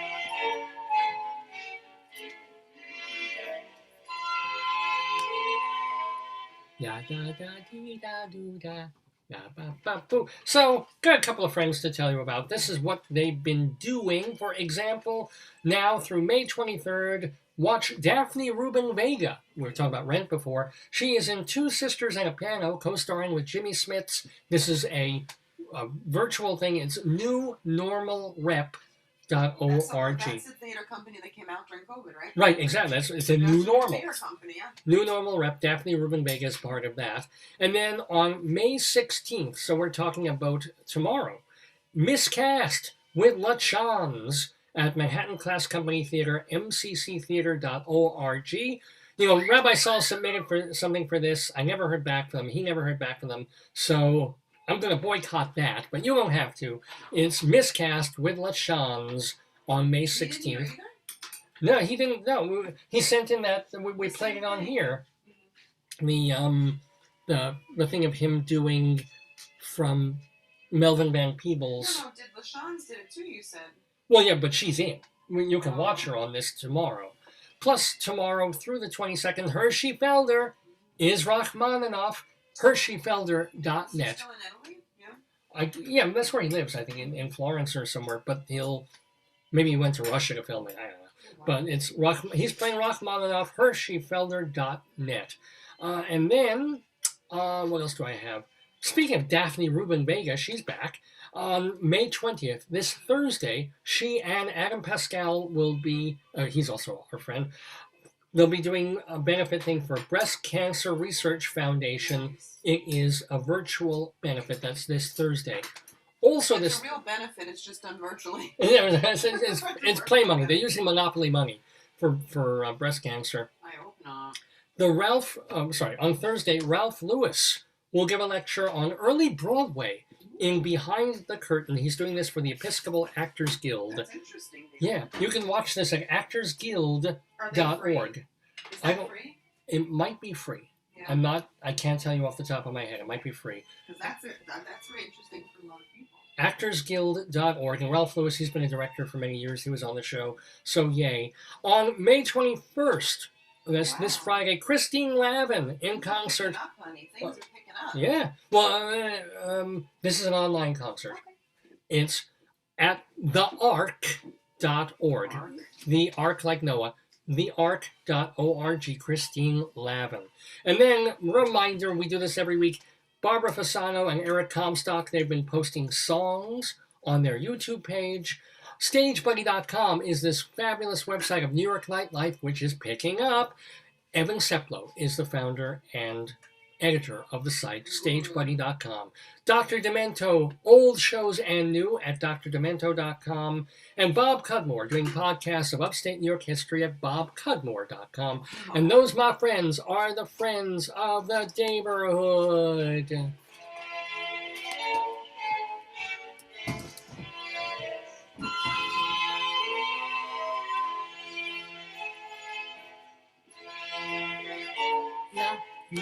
La, la, la, la, la, la, la, la, la, ladies and gentlemen. You're watching Dave's Gone By. We're 3 minutes to noon. We're actually going to end the show at our normal reasonable hour this week. Well, maybe a minute or two late, because we do want to remind you of a couple of things and get to our Colorado Limerick of the Damned. Well, yeah, let's do the Limerick, and then I'll tell you what's happening over the next 2 weeks or 3 weeks of Dave's Gone By. So, first of all, I again apologize to all our listeners. Last week was a crazy week. I was still getting over. I was literally in Shiva on the death of my father, or singing Shiva. Although you don't do that on Shabbos, but so that's right. Did the show. Wanted to talk about my dad. Adam Glass was part of that. We had a fine guest too. But because I spent so much time on family things and stories, I never did get the chance to do our Colorado Limerick of the Damned. And if I tell you, That's okay. I got letters from embassies Really? in Africa, China. Maybe they were fake. Really, you think that? That was phishing. They wanted your bank account. One wanted to take you as a love bride. No. A Nigerian guy sent me an email saying he would give me $10 million if I brought back the Colorado Limerick of the Damned. Oh, good. Okay. So I promised him I would, and I gave him so he can get it right to my bank. I gave him my bank number, my social security, blood type, everything. So, send it in because we're going to do our Colorado Limerick that we didn't do last week, this week. And this week we're going to Carr, Colorado. Bet you didn't know it existed. Neither did I. But I found it. What the Colorado Limerick of the Damned is, by the way, is every week I find some place in beautiful Colorado and I destroy it with a 5-line poem that's vulgar and sick and awful. This one isn't bad, but it's just depressing. It was one of our saddest limericks. I was going to actually read it last week, but I saved it. And now I will not spare you it, our Colorado Limerick of the Damned. A limerick is a comic verse of 5 lines, in which lines 1, 2, and 5 will end with words that rhyme. And likewise, verses 3 and 4 also end with words that rhyme. So this is a limerick.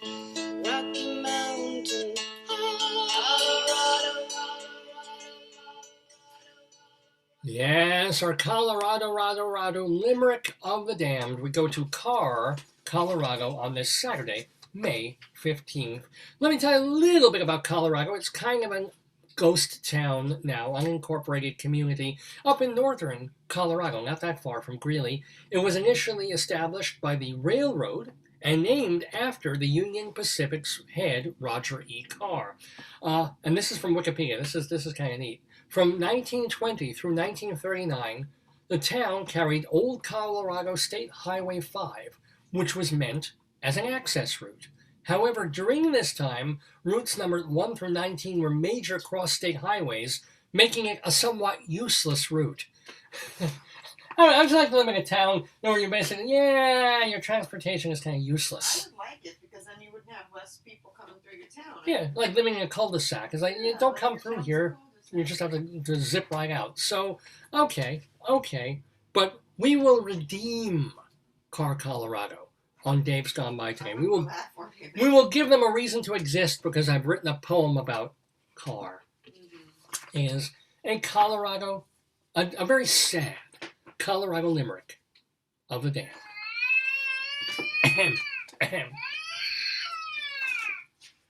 There was a young actress from Carr who dreamt she would be a big star. She wasted 10 years and cried bitter tears as she twerked in the bottomless bar. Send your comments and complaints to Dave's Gone By at AOL.com. Do people still twerk? I guess they do. They can. They probably shouldn't. The people who started twerking like 15 years ago, if they do it, they'll now get like a fractured hip. You can't really twerk on a cane. But Dave's Gone By at AOL.com is a great way to send me messages and emails. While twerking with a cane? Oh my god. Twerking? Actually, I could twerk if I had a walker. Yeah. I can't shake it like that without, but if I could hold on to something. You can't lock it and drop No, it. I cannot pop it like it's hot. No, you cannot. Nothing remote. I can't even pop it like it's lukewarm. You can't even pop it. No, there ain't nothing. But Radio Dave 2. Very cute, honey. Thank you there. Radio Dave 2 is my Twitter handle. And by the way, I forgot to mention a couple of things. Rabbi Saul Solomon. He was had a delightful interview, of course, with Kimberly Faye Greenberg earlier in the show. You want to know more about Rabbi Saul? You want to read and hear his sermons? Do you want to see his one-man show?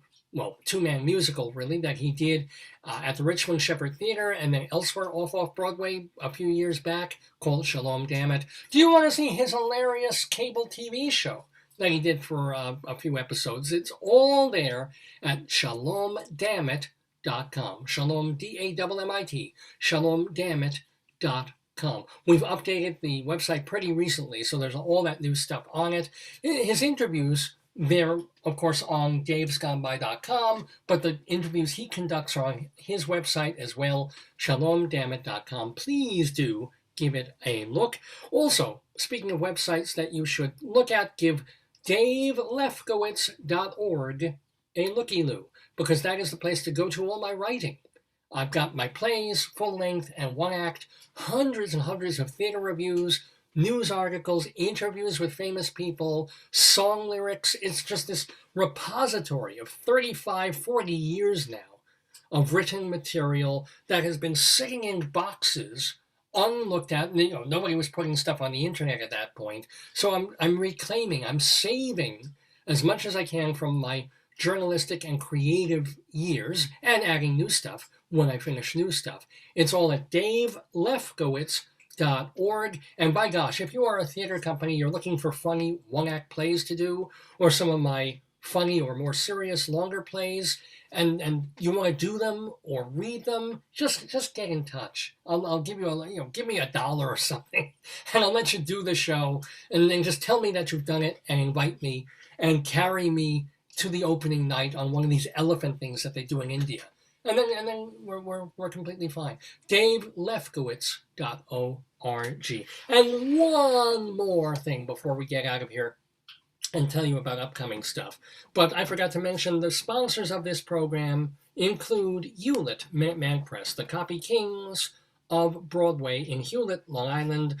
These are the folks that you should turn to for all your copying, printing, binding, silk screening needs. So yeah, it's everything from having your team logo on a uniform to putting your company logo on pens and pencils to just basically doing copies, black and white, color, nice paper, laminate paper, large size paper, flyers, banners. Hewlett Minuteman Press can do that for you. So we had Kimberly Faye Greenberg on the show today. Let's see, G for Greenberg. Let's see what Hewlett Minuteman Press can do for you just with the letter G. I see gifts, gift certificates, gift stationery baskets, and gift napkin sets, because I know when I go to places, I give people napkins as gifts. Yeah, of course. Glassware, and they engrave it too. Golf tee signs, graduation accessories, graduation announcements, and graphic artist on site. So yes, they will help you with your wedding invitations, with your bar mitzvah invitations, with everything. As a matter of fact, if we weren't going through the funeral home, we would probably go through Minuteman for the... Could they print tickets for Fanny Bryce's show for the... They can print tickets for shows or for sporting events. They can do it all. They're Hewlett Minuteman Press. Give them a call. 516-569-5577. Area code 516-569-5577. And if you tell them Dave sent you, you get 10% off any job, big or small. 516-569-5577. Hewlett Minuteman Press, they are the copy kings. Well, I do feel like a king when I do this program. I'm supposedly man of the household now that my father's dead. I don't feel like that at all. I still feel like just running onto a mountain somewhere and like, hermiting myself. But no, I'm the dude. So, but when I do this show, I am on top of the mountain. And it gives me pride to have wonderful guests like Cousin Adam and Frendy and David Sheward and Kimberly Faye Greenberg. Thank them all. And thanks again so much to Susan Schulman for setting up that interview and bringing in Rabbi Saul and doing the crazy things that we do. I'm not 100% sure about this, but I think I'm going to take next week as a vacay week. Why? I got the thing to do that I'm going to be doing. It'll be in the afternoon. Is it your twerking, your twerkathon? I'm working on my twerking. So check this site here. Maybe I'll do a short show. Do a short one. Yeah, well, I don't want to blow my throat, but maybe if I do. What do you mean? Change the time. Of the show? Yeah. No, but maybe I'll go from like 9 to 10 or 9 to 10:30. Warm up. Use it as a warm up. Yeah, and then because I do have something to do in the afternoon. I didn't know in the planning of this what time I would have to do this thing with another organization, but it turns out it's all afternoon. So maybe I'll have the morning. I'll get my throat whatever, so I won't be phlegming up when I have to deal with stuff later. So maybe I will do a short 799th episode next week, which means, and this is going to be amazing, that our 800th episode is going to be the week after. It will be the 29th, I do believe, the end of May. Holy cow. And what's even more amazing than that is, I don't know if I got to announce this last week, but it's true now.